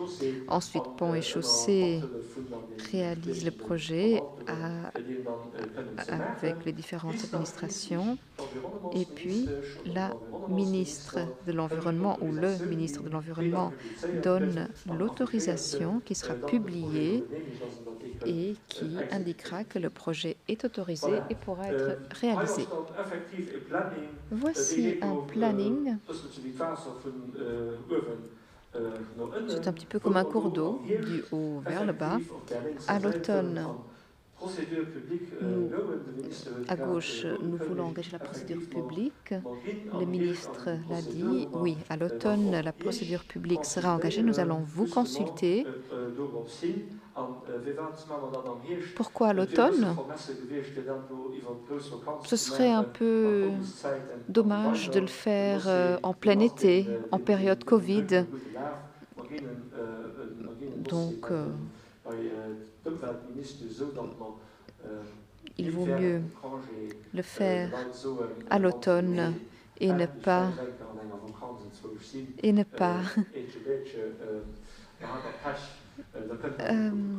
ne pas tenir compte des vacances, parce que peut-être que vous vous réjouissez de partir enfin en vacances cette année. Donc ce sera pour l'automne. Et ensuite, le Conseil de gouvernement adoptera une décision et retiendra une variante avec des mesures compensatoires. Et puis, nous pourrons à ce moment-là peaufiner le projet. Donc, ici, on voit le planning automne 21, printemps 23. Et oui, et nous espérons que le projet sera adopté à la Chambre. Donc voilà un aperçu des procédures, des travaux à réaliser. Oui, c'est un travail assez colossal, mais en 2023, si tout se passe bien, il y aura vote. Si tout se fait sans heurts. Et puis, pour ce qui est des nombres ou des chiffres que nous avons vus à l'horizon 2030, nous espérons donc que cette route sera construite d'ici 2030. Bon, je tiens à vous remercier pour votre écoute patiente et longue. Nous sommes toujours heureux d'avoir un public qui écoute, qui prend le temps d'écouter les faits, les chiffres et nous pose des questions par la suite. Et donc, nous pouvons passer maintenant aux questions-réponses. Et oui, j'aimerais conclure en vous montrant une image, une projection sur la place Jomé et le Shared Space. Et nous pouvons passer aux questions-réponses. Merci. Moi aussi, je tiens à vous remercier pour votre patience, mais je pense que ça valait la peine d'écouter et de voir tous ces détails. Alors, c'est le début de la consultation publique. Au plus tard, au mois d'octobre, nous reviendrons ici, vous voir dans la salle. Donc, d'ici là, vous aurez le temps de consulter le dossier dans votre commune. Et de toute façon, vous pourrez nous faire part de vos avis. Si vous estimez que ça n'a aucun sens, votre projet, ne le faites pas. Enfin, en tout cas, en automne, nous serons là pour répondre également à vos avis, vos objections. Voilà, nous avons beaucoup parlé. Il y a certainement des questions de compréhension ou autres. Alors, il y a 2 micros dans la salle, à gauche et à droite. Et dans le cadre de la procédure Covid, pour que nous ne nous déplacions pas avec des micro-baladeurs, nous vous prierons, si vous voulez poser une question, de vous diriger vers les micros pour que chacun puisse se comprendre dans la salle. Madame, oui.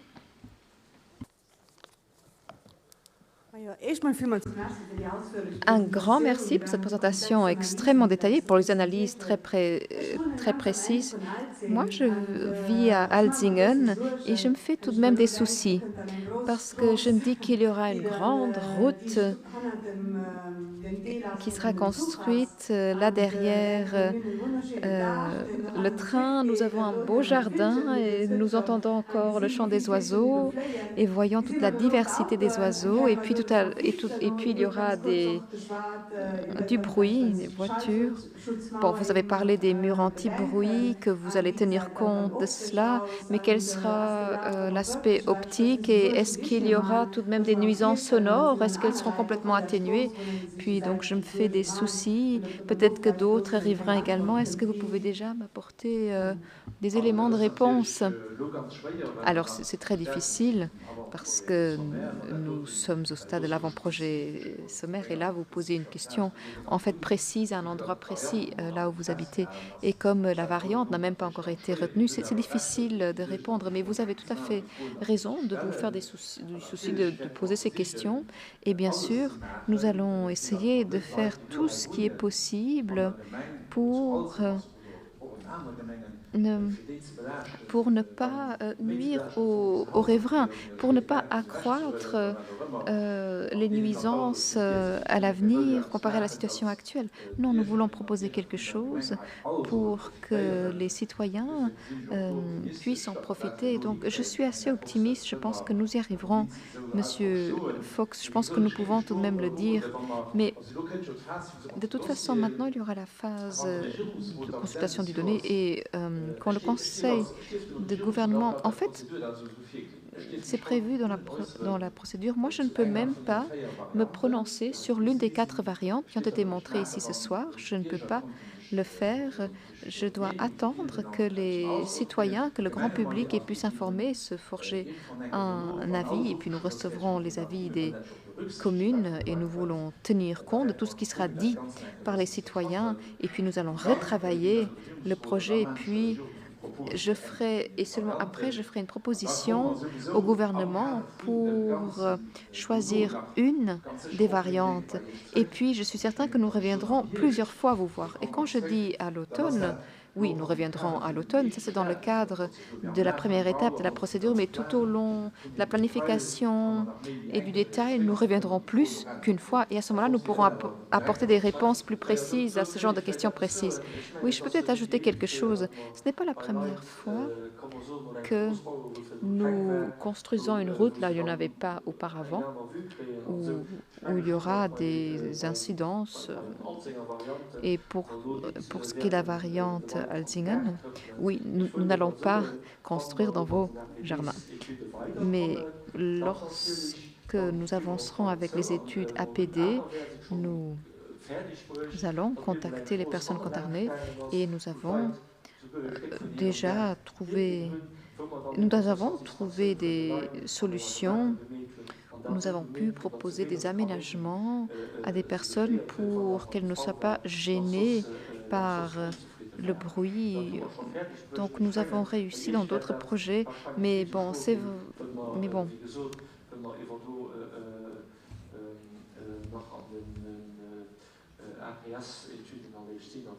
nous n'en sommes qu'aux études APS et donc il y aura encore moyen de tenir compte de certains éléments. Mais si en cours de route du dossier, si vous avez des questions, des doutes, des hésitations, n'hésitez vraiment pas, envoyez-les nous, contactez-nous directement et pour que nous puissions intégrer vos commentaires dans nos travaux. Et nous essaierons de répondre aussi au fur et à mesure. Oui, madame.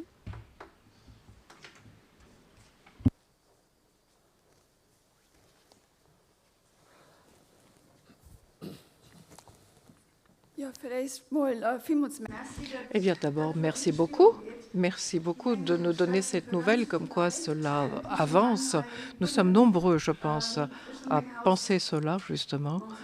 Moi, ça fait longtemps que j'ai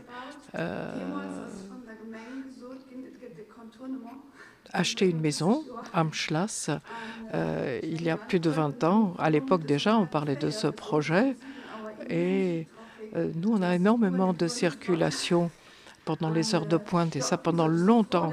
Et c'est horrible. Donc, je me réjouis de cette bonne nouvelle.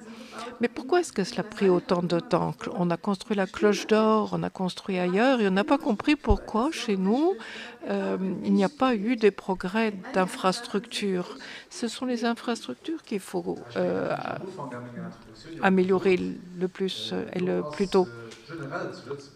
Oui. Oh, je dirais au cours des dernières décennies, j'ose le dire, et de la part de pas mal de responsables, on a péché parce qu'on était dans un mode de pensée où on disait que la mobilité, c'était pas ce qu'il y avait de plus important. Et ça, on le voit dans pas mal de pays, dans d'autres régions, etc. Mais enfin, ça, c'est le passé. Ce n'est pas ça qui va vous consoler. Mais l'objectif, maintenant, c'est d'avancer. À la fin de l'année, je vais proposer le plan national pour les années à venir et où on va changer de paradigme, c'est-à-dire où avant de développer une région, on voit les infrastructures, on voit la mobilité, etc. C'est-à-dire prévoir plutôt que d'essayer de guérir par la suite. Ce n'est pas une consolation pour vous, mais en tout cas, et je crois que ce que nous venons de vous présenter vous montre bien que nous avons beaucoup travaillé. Cela représente énormément d'heures de travail de mon équipe, mais également du bureau Schroeder et autres qui ont énormément travaillé ici. C'est un projet complexe. Bon, après 7 ans et demi de ministre responsable pour ce dossier, je peux vous dire que ce n'est simple nulle part. Mais chacun a tendance à ne regarder que sa propre situation, et je le comprends, et on veut une amélioration pour sa situation. Et si c'est la situation de quelqu'un d'autre, du voisin, etc., on réagit avec de l'opposition, avec des recours, etc. Et les projets qui ont été décidés ces dernières années ont tous été difficiles, délicats. Ce n'est pas une consolation. Alors, vous dites peut-être qu'il faudra plus de 8 ans, c'est long, mais voyez l'envergure de ce projet, c'est un énorme paquet. Et c'est ce dont on a besoin pour réaliser cela. Mais vous le voyez, les choses avancent. Et je le dis à Mark Lees également que nous allons travailler ensemble à la commune, avec la commune, et que je ne me reposerai pas avant que ce ne soit terminé. Ou en tout cas, avancé. Je suis Christian de Alzing. Nous sommes avec mes frères agriculteurs à Alzing, un des rares. Alors, merci, M. Pfeifenschneider, d'avoir présenté tout cela. Mais on dit 16-17 hectares de terre qui seraient perdus. Mais quand j'en regarde l'ensemble de mesures que vous avez présentées ici, on voit que les agriculteurs sont lésés. Et c'est d'ailleurs toujours un problème dans ce genre de projet. Les agriculteurs ne sont pour la plupart plus propriétaires de leur terrain. C'est leur existence qui est en jeu. Alors je ne mets pas en cause et je n'ai rien contre ce projet. Le contournement est important, mais est-ce que vous n'allez pas entraîner la faillite des agriculteurs? On a une nouvelle politique agricole. Ça fait longtemps que l'on essaye de protéger les agriculteurs et de donner courage aux jeunes de rester dans leur exploitation. Mais on est deux déjà où la route passe tout de suite devant nos champs. Et on dit qu'on parle avec les agriculteurs, mais c'est un dialogue de sourds, pas suffisamment de dialogue. Eh bien, je vous rassure, nous n'avons pas encore parlé avec les agriculteurs, nous n'avons pas encore parlé avec les propriétaires. Simplement, ce que nous avons fait maintenant, c'est encore un exercice très précoce. Comme M. Pfeifenschneider l'a dit, quels sont les risques, quelles sont les chances peut-être? L'agriculteur, bien entendu qu'on a analysé tout cela, mais nous sommes au tout début des réflexions. Alors, c'est maintenant que nous allons entamer le dialogue. L'agriculteur me tienne à cœur votre existence, mais nous avons besoin de vous également. Donc, je tiens beaucoup à votre travail et c'est la raison pour laquelle je vous en prie, merci de lever la voix, mais donnez-nous un tout petit peu de temps, mais nous allons vous donner le temps pour des consultations approfondies, pour que nous puissions tenir compte de vos besoins. Alors, certainement, il faudra des compromis, mais on trouvera une solution sans mettre en danger votre existence. Madame.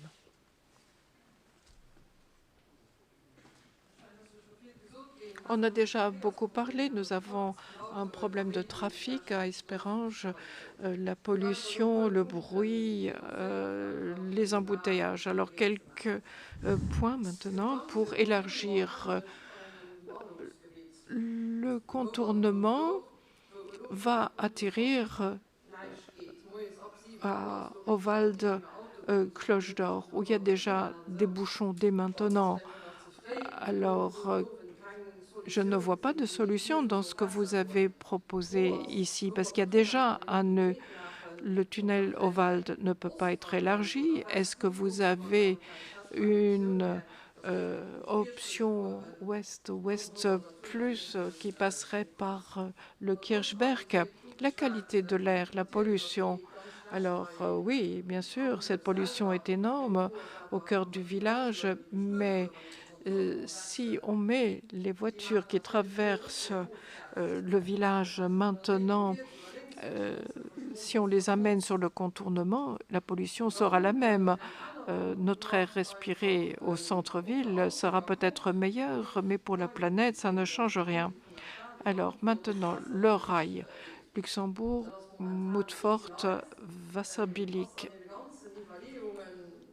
Est-ce que, éventuellement, vous avez réfléchi à doubler le rail, à faire une gare de délestage? Est-ce que vous avez essayé de voir différentes alternatives, peut-être vers une gare Alsing? Et à ce moment-là, on n'aurait plus que 5 kilomètres jusqu'à Ovald avec le pôle d'échange qui va naître là. Autre réflexion, si on avait une gare à Alsing, est-ce qu'il ne serait pas possible de passer jusqu'à Étanges-la-Grande via Fentange et avoir une gare périphérique? Alors, vous l'avez évoqué, Monsieur Pfeifenschneider a parlé du bruit. Bon, je ne suis pas directement concernée, mais tout ce qui passe à côté de Fentange, à l'ouest de Fentange, nous, on a le vent surtout en provenance de l'ouest. Sur le papier, ça a l'air pas mal. Mais à Fentange, maintenant, on entend déjà l'autoroute de Dudelange. Si à mi-chemin, on a un contournement, eh bien, les nuisances vont être augmentées, peut-être même doublées, je ne sais pas. En tout cas, renforcées. Natura 2000, quel que soit le nom de cette zone de protection, Monsieur Pfeifenschneider a eu du mal à le proposer avec des mesures de compensation. Mais venez voir si vous ne connaissez pas ces zones de protection. Regardez la nature, la faune et la flore qui existent par là, et prenez votre décision en bonne âme et conscience parce que vous allez détruire pas mal. Merci pour vos remarques. Par rapport à votre première remarque, vous dites que ce contournement sera au Wald dans un goulot d'étranglement à l'heure actuelle où la circulation est déjà difficile aujourd'hui. Il est important de comprendre que le contournement Altingen-Esperange est un morceau ou est une pièce du puzzle par rapport à ce que nous faisons au sud-ouest de Luxembourg. Le projet Rue des CA en fait partie également de ces éléments. L'avenir sera tout à fait différent. C'est un projet qui est en cours. Le tram circulera. Il y aura un nouveau pont qui sera construit pour le transport public, pour accéder au banc de Gasparich, un nouveau pont pour la mobilité douce parce qu'il y aura un lycée de l'autre côté de Gasparich. Donc il y a toute une série de projets sur le plateau de Ovald qui feront que le flux du trafic sera tout à fait différent par rapport à la situation actuelle. Alors, le tunnel qui sera dédoublé, le rond-point Gluck qui sera complètement réaménagé, Ce sera un grand carrefour, donc il y aura énormément de transformations et les spaghettis des autoroutes, comme nous l'appelons, seront transformés également. La partie midfield évoluera. Et donc, il faut toujours tenir compte de tout cela dans un ensemble. Le contournement d'Altingen-Esperange s'inscrit dans le contexte de tous les autres projets qui sont réalisés dans les environs. Et puis la nouvelle N3 qui est en cours de construction. Et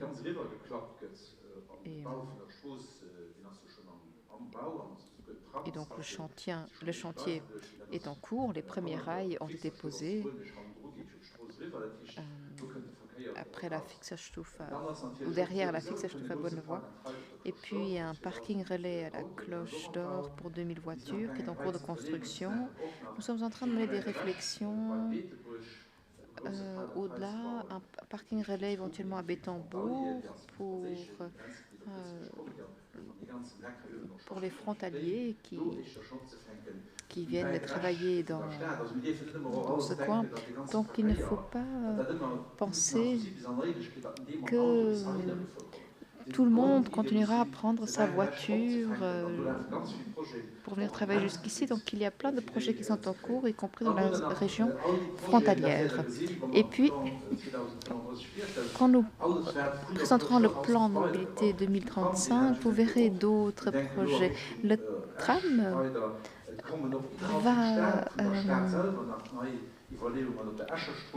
va faire l'objet de nouveaux tronçons, même jusqu'à Esch. Donc, ce que je veux dire par là, c'est que ce sont des pièces d'un puzzle. Le boulevard de Sessange, le boulevard de Merle, le tram y circulera, un nouveau pôle d'échange sera construit à Bertrange avec un parking relais là-bas également, pour que les gens puissent y prendre le tram. Donc, il y a toute une série de projets qui seront réalisés en parallèle avec ce contournement. Le contournement tout seul ne résout aucun problème. C'est comme je dis, un tram tout seul, un train tout seul, une piste cyclable toute seule ne résout aucun problème. Non, c'est l'interaction de tous ces projets. Et ce sont des programmes colossaux. Et nous allons mener les bouchées doubles.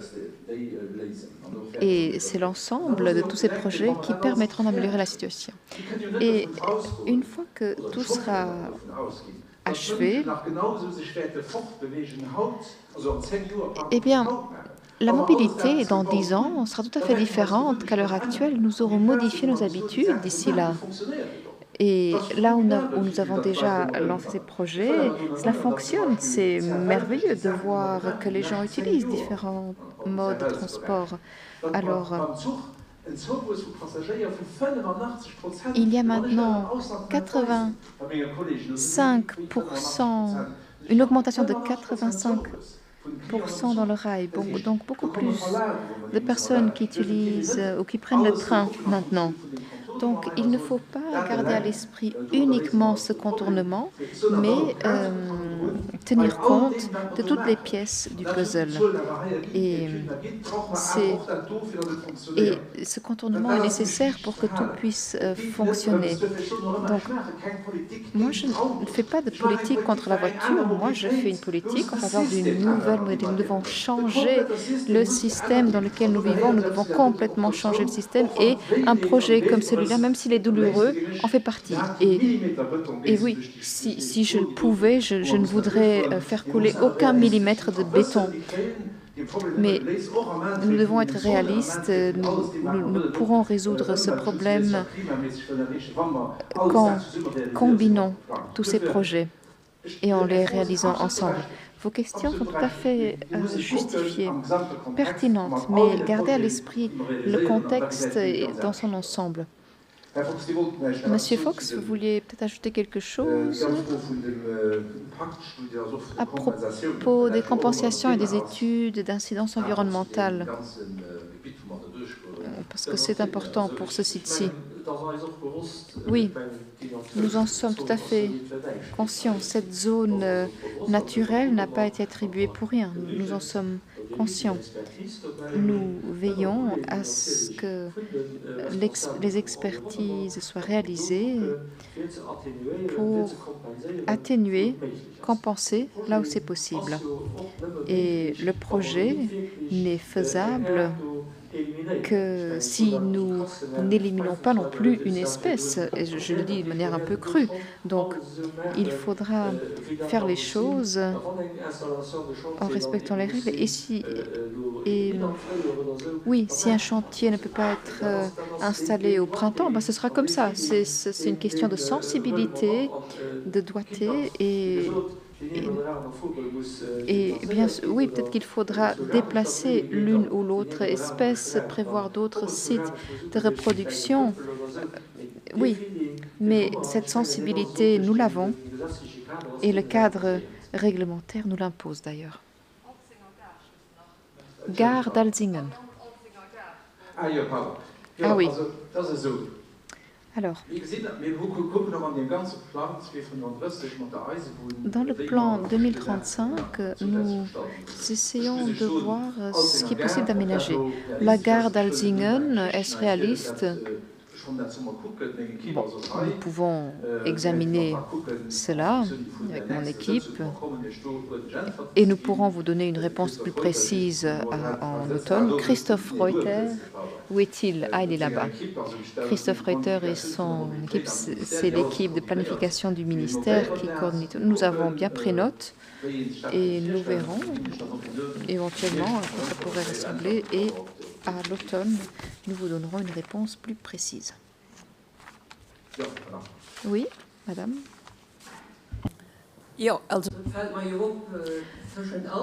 J'observe qu'entre Alzingen et Rodemaker, il y a beaucoup de bus qui ont été supprimés et donc beaucoup de personnes qui auparavant prenaient le bus prennent maintenant la voiture. Et par où passe-t-il? Par Esperange. Donc, suite à ces petits changements, Esperange est maintenant fortement impacté. Et nous qui vivons dans cette région, donc pas sur l'axe principal, nous voyons le pot cassé. Et nous devons prendre la voiture contre notre conviction. Moi, j'ai été abonnée au bus pendant 10 ans. Maintenant, il y a des lignes de bus qui ont été supprimées, donc je dois prendre la voiture. Et c'est tellement dommage. Bon. Les chemins de fer, le train, que j'ai beaucoup utilisé, donc ont reçu de nouveaux bus. Nous prenons le vélo. Et pouvons-nous prendre le vélo dans le train? Les CFL m'ont dit oui, c'est possible partout dans le pays, mais pas s'il y a 100 passagers. Je regarde les nouveaux bus. Il y a maintenant 4 marches d'escalier dans ces nouveaux bus. Il y a le chauffeur, deux passagers sont dans le bus et il me dit vous ne pouvez pas entrer avec votre vélo. Ce que je peux vous dire, c'est que des petits projets ont parfois de grandes conséquences. Et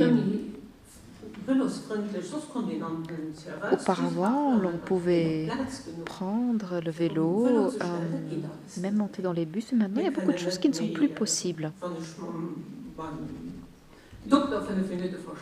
Si j'ai un retard de 5 minutes chez mon médecin, c'est parce que j'ai fait un trajet de 55 minutes, parce que je passe 55 minutes dans les embouteillages, la rocade. Bon, s'il fait beau, ce n'est pas très grave, mais en tout cas, il y a toute une série de petites raisons qui ont un impact considérable et qui sont oubliées.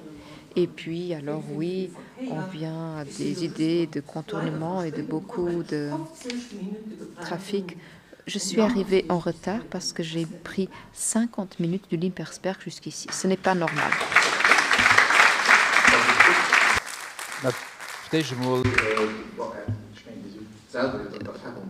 vous en avez fait l'expérience. C'est la raison pour laquelle nous voulons construire un contournement. Ça, ce serait le point de départ. Deuxièmement, vous avez raison. Beaucoup de petites choses, et les détails sont importants. Mais j'aimerais également vous dire que nous sommes dans une phase de transition. Je ne sais pas ce qui s'est passé dans la tête de ce chauffeur qui ne vous a pas laissé entrer avec votre vélo. En tout cas, ce n'est pas un comportement acceptable. Et l'idée, c'est d'aménager les bus pour que les vélos puissent y accéder avec des restrictions aux heures de pointe. Mais je pense qu'il y a peu de conflits. Maintenant, pour ce qui est du réseau des bus, oui, cela fait partie du puzzle. Ce réseau de bus, nous l'avons complètement restructuré.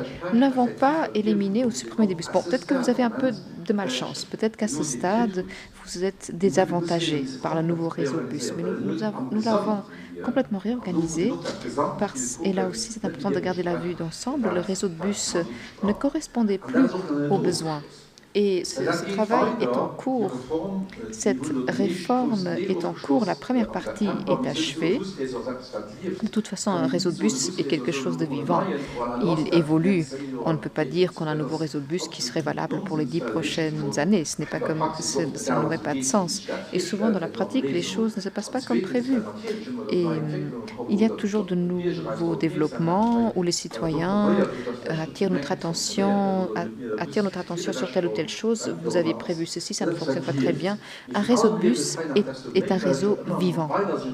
Donc, il y a une évolution qui se fait en fonction de différents projets. Par exemple, une fois que le pôle d'échange sera terminé, le pôle d'échange de tram à Bonnevoie, à ce moment-là, pour ce site Esperange, Alzingen, etc., il y aura des modifications importantes et surtout des améliorations, parce que si là vous pouvez prendre le tram, votre vie sera beaucoup plus simple qu'aujourd'hui.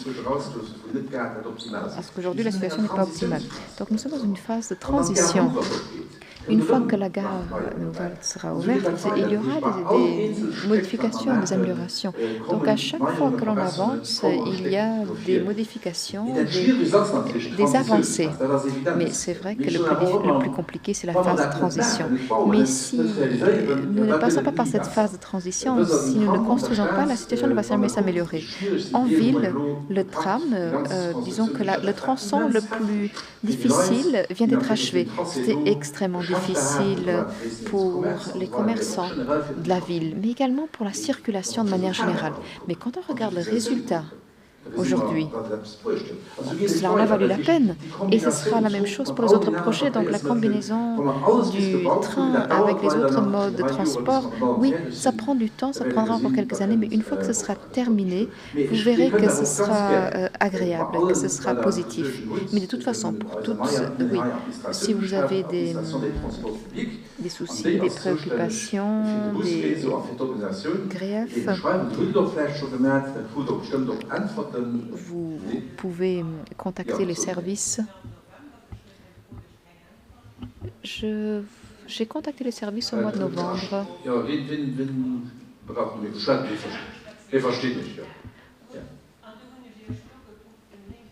Le micro ne marche pas et en fait... Ah, maintenant ça marche. Oui, j'ai écrit à plusieurs reprises. Je n'ai pas encore reçu de réponse. J'ai été très polie et gentille. J'ai simplement partagé mes réflexions. J'ai fait part de certaines observations. Alors, entre Alzingen et Frisange, c'est problématique. Et oui, il y a beaucoup de personnes qui ont qui ont repris la voiture et je n'ai pas reçu de réponse. Le ministre, je tiens à vous présenter mes excuses. Et Christophe Retter prend note. Oui. Ou alors, vous pouvez laisser vos coordonnées à Danny Frank qui vient vous voir et vous recevrez bien sûr une réponse. Moi aussi, j'avais posé une question et pas reçu de réponse. Nous allons noter votre nom également, c'est la raison pour laquelle cela, et vous aussi, vous recevrez. Est-ce qu'il y a d'autres gens dans la salle qui ont écrit et pas reçu de réponse?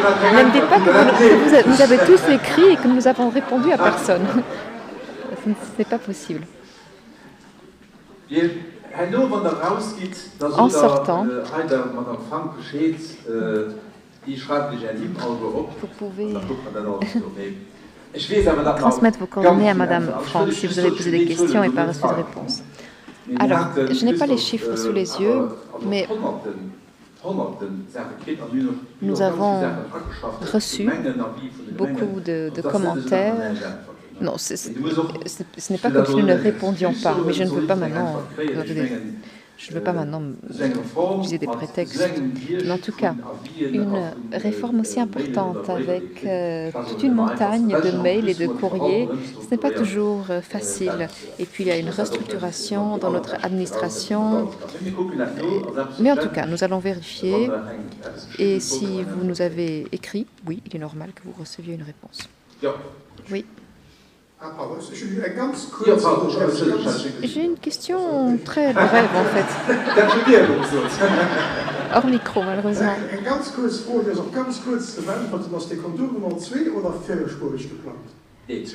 Est-ce que ce sera un contournement à 2 voies ou à 4 voies? Alors ce sera une route normale. Non, un contournement à 2 voies en fait, pas à 4. Alors le scénario évoqué par Madame, si c'était la réalité en 2030, alors il faudrait un contournement à 4 voies. Non, on part du principe que les choses fonctionneront et qu'un contournement à 2 voies sera suffisant. Mais maintenant, pour une route à 4 voies, alors ce serait impossible et je poserais même ma démission en fait s'il fallait aller en ce sens. Non, j'ai quand même des principes et il faut avancer de manière équilibrée et pas unilatérale. Madame? Merci. En particulier parce que vous avez compris nos soucis. Cela fait maintenant un certain temps que, oui, que vous étudiez le projet. Alors bon, 2030...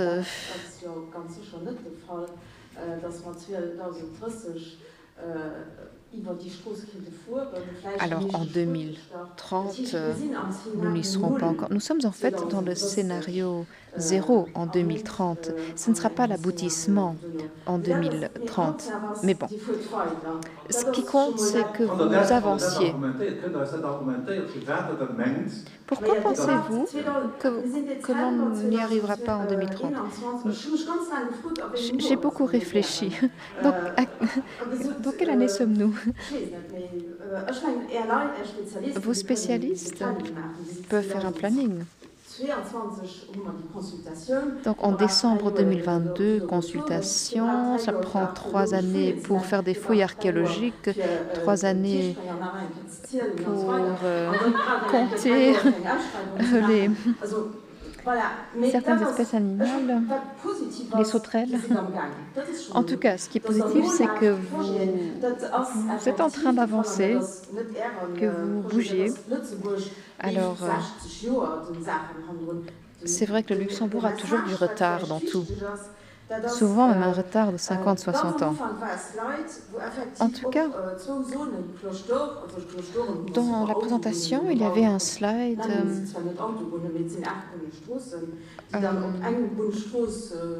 ou des routes à plusieurs voies. En fait, si on prend une vue aérienne, bon, faites des études, c'est bien pour les confrères, investissez au Luxembourg, c'est bien, ça fait travailler les gens. Mais bon, il y avait une diapo qui était intéressante. Vous avez parlé de Kontern. Et c'est vraiment génial de penser à l'ensemble du pays. Mais alors, n'oubliez pas qu'en Terne et Esperange, tout ce qui vient de Itzich, il n'y a qu'un accroissement du trafic, y compris dans les variantes plus optimistes. Donc cette connexion-là, si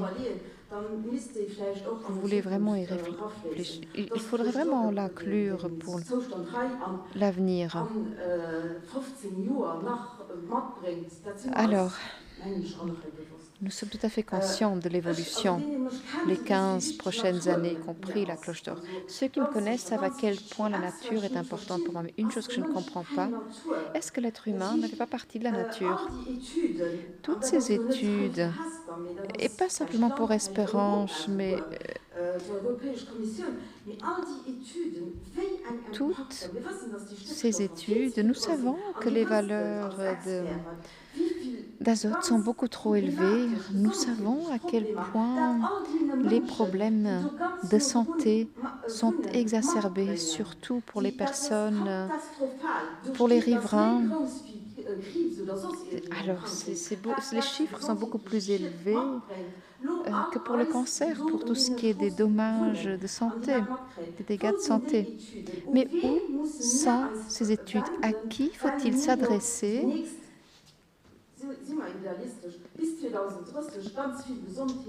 Parce que, oui, nous serons confrontés à des problèmes de santé colossaux d'ici 2030. Et où sont ces études-là sur l'impact sanitaire? Oui, nous avons une zone naturelle merveilleuse derrière notre maison. Des oiseaux, des écureuils, c'est magnifique. Ils sont écrasés chaque jour sur la route. Ils sont juste écrasés. Depuis des années, nous demandons l'instauration d'une zone à vitesse limitée pour les enfants, par exemple. La commune nous dit « Nous ne recevons pas de réponse de pont et chaussée ». Alors, une mini-zone 30 a été planifiée. Mais essayez de réfléchir plus loin. Ça n'a rien à voir avec le contournement d'ailleurs. Mais pensons également à l'avenir, aux enfants. Et j'espère qu'il fait sombre maintenant et qu'il pleut maintenant, parce qu'alors je vous invite à aller jusqu'à la cloche d'or et à redescendre jusqu'à Citeumschloss. Alors, lundi, là j'ai pris le couloir du bus. C'est vraiment dangereux, très dangereux. Je ne sais pas s'il y a déjà eu un accident. Vous êtes en train de... Faites quelque chose, c'est vraiment dangereux ce tronçon-là. Mais bon, je vous remercie tout de même de passer à l'action. Je pense que c'est tout de même le plus important. Merci pour votre contribution. Je pense que je vais vous recruter au ministère. Vous avez tellement d'idées, tellement de dynamique, d'élan. Je vais vous recruter. Alors, en tant que consultante, éventuellement. En fait, vous avez dit beaucoup de choses qui sont vraies, mais entre deux phrases, souvent, vous êtes en train de vous contredire. Alors, bien sûr, vous avez une situation ici qui n'est pas bonne, raison pour laquelle nous voulons la changer. Je suis moins pessimiste pour vous que vous pour le calendrier. Il n'est pas vrai que tous les projets durent extrêmement longtemps. Surtout quand je compare par rapport au reste de l'Europe. Alors, on a des projets qui prennent du temps, mais alors il faut voir aussi pourquoi. Ce qui est important, c'est que l'on fasse quelque chose. Mais quand on fait quelque chose, et vous le dites vous-même, j'aime la nature, ceci et cela, et vous demandez si l'être humain fait partie de la nature. Mais l'être humain ne peut pas disparaître si la nature disparaît.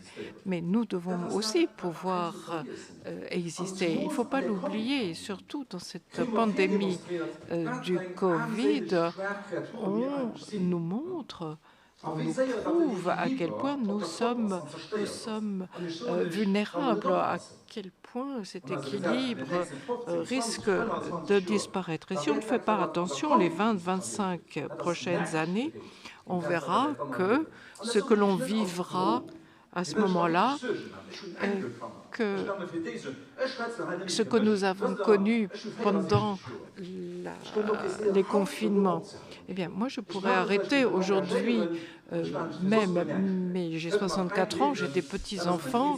Moi, ce que je veux, c'est laisser derrière moi une nature meilleure, le climat, etc., etc. Donc, il ne faut pas comparer non plus. Je ne fais pas de politique contre la voiture. J'ai une voiture, j'utilise la voiture, mais il faut changer le système. Il faut utiliser la voiture quand c'est le meilleur moyen de transport. Et ce que j'entends de mieux comme argument, c'est on me dit qu'une personne est plus importante que l'autre, mais non, pas du tout. Chacun a la même importance. Et si nous mettons la priorité sur soi, à ce moment-là, c'est l'échec. Ça, c'est évident.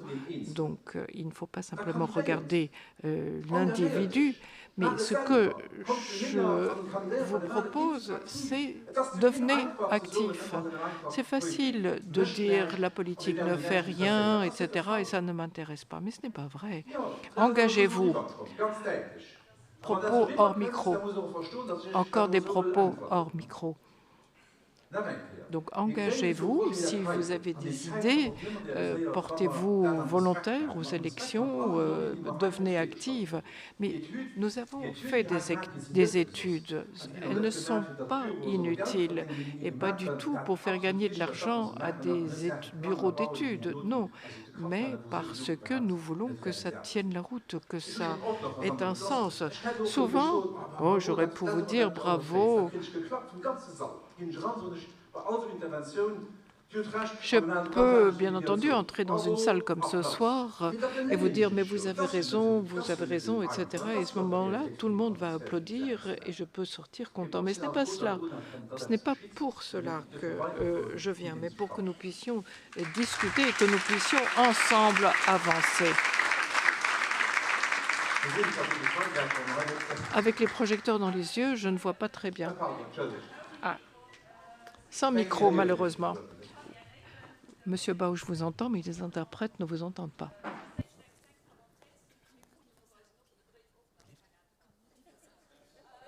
Impossible d'interpréter quand on n'entend pas.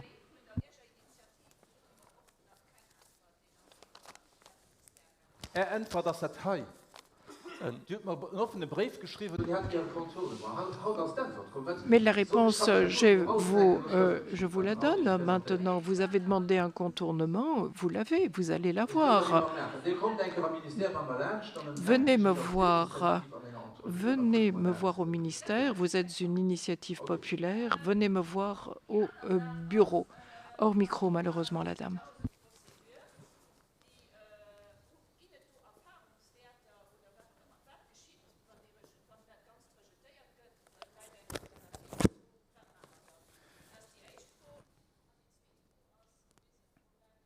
Toujours sans micro, donc pas possible de traduire.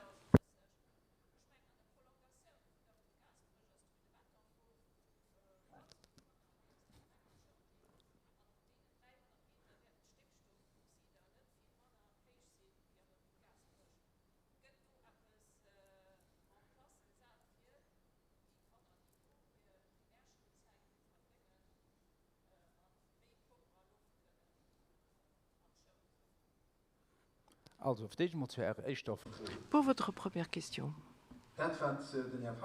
ce qu'a dit M. Pfeifenschneider, il est entré dans les détails concernant une phrase clé. Il a dit « l'intérêt public majeur doit être prouvé pour pouvoir avancer ». Il a expliqué ces termes. Chaque mot a son importance. Ce n'est pas quelque chose d'arbitraire, c'est bien défini. Ce n'est pas le premier contournement dont il est question. Au cours des 7 dernières années, il y en a eu plusieurs. dont les travaux ont commencé. Donc l'intérêt public majeur, comme M. Beifenschneider l'a décrit, nous devons le définir. C'est défini via les études que nous avons faites, où nous montrons d'abord qu'il n'y a pas d'autre solutions, d'autres possibilités, quelle que soit la variante, pour obtenir ce qui vous tient à cœur. Deuxièmement, si on fait ce travail convenablement, à ce moment-là, on arrivera à un résultat. La procédure est faite de telle sorte que l'on doive argumenter, prouver. On ne peut pas prendre une décision à la légère et qu'il faut montrer que l'impact est le plus petit possible. Et je l'ai dit, nous ne pouvons pas nous permettre de faire une erreur pendant cette procédure, parce que si nous faisons une erreur dans les études ou la procédure, n'importe qui, un résident ou Bruxelles, peut mettre le doigt sur une erreur que nous aurions faite, et à ce moment-là, tout est arrêté. Et il faut éviter cela, parce que sinon, on repart à la case zéro. Pas d'erreur dans la procédure. Madame parle toujours hors micro.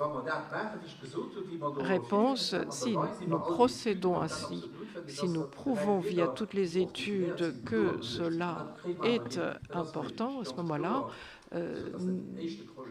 cela devrait marcher. Ce n'est pas le premier projet. Mais j'ai oublié votre deuxième question, hors micro, malheureusement.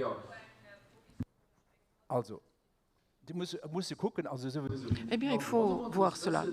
L'environnement, la qualité ou l'étude de la qualité de l'air est obligatoire.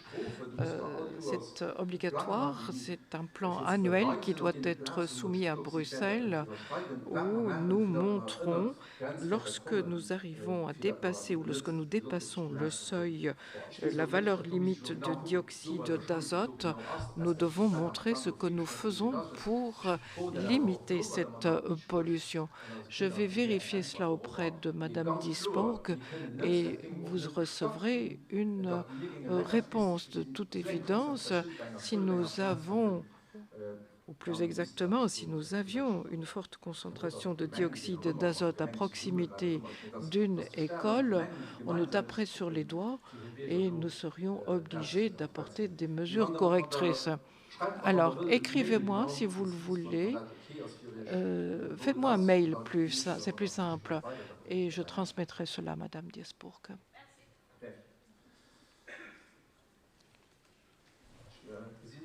Je ne vois plus de demande de parole. Eh bien, de toute façon, nous allons revenir au mois d'octobre. On ne vous bombardera pas pendant 90 minutes de chiffres et autres, mais vous allez pouvoir étudier le dossier.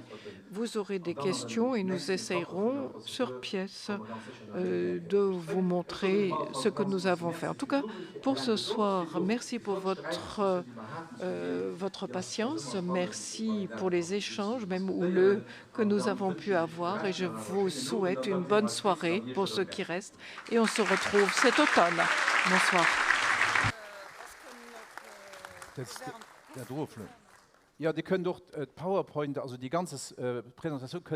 L'ensemble de la soirée peut être téléchargé sur ce site qui est projeté à l'instant.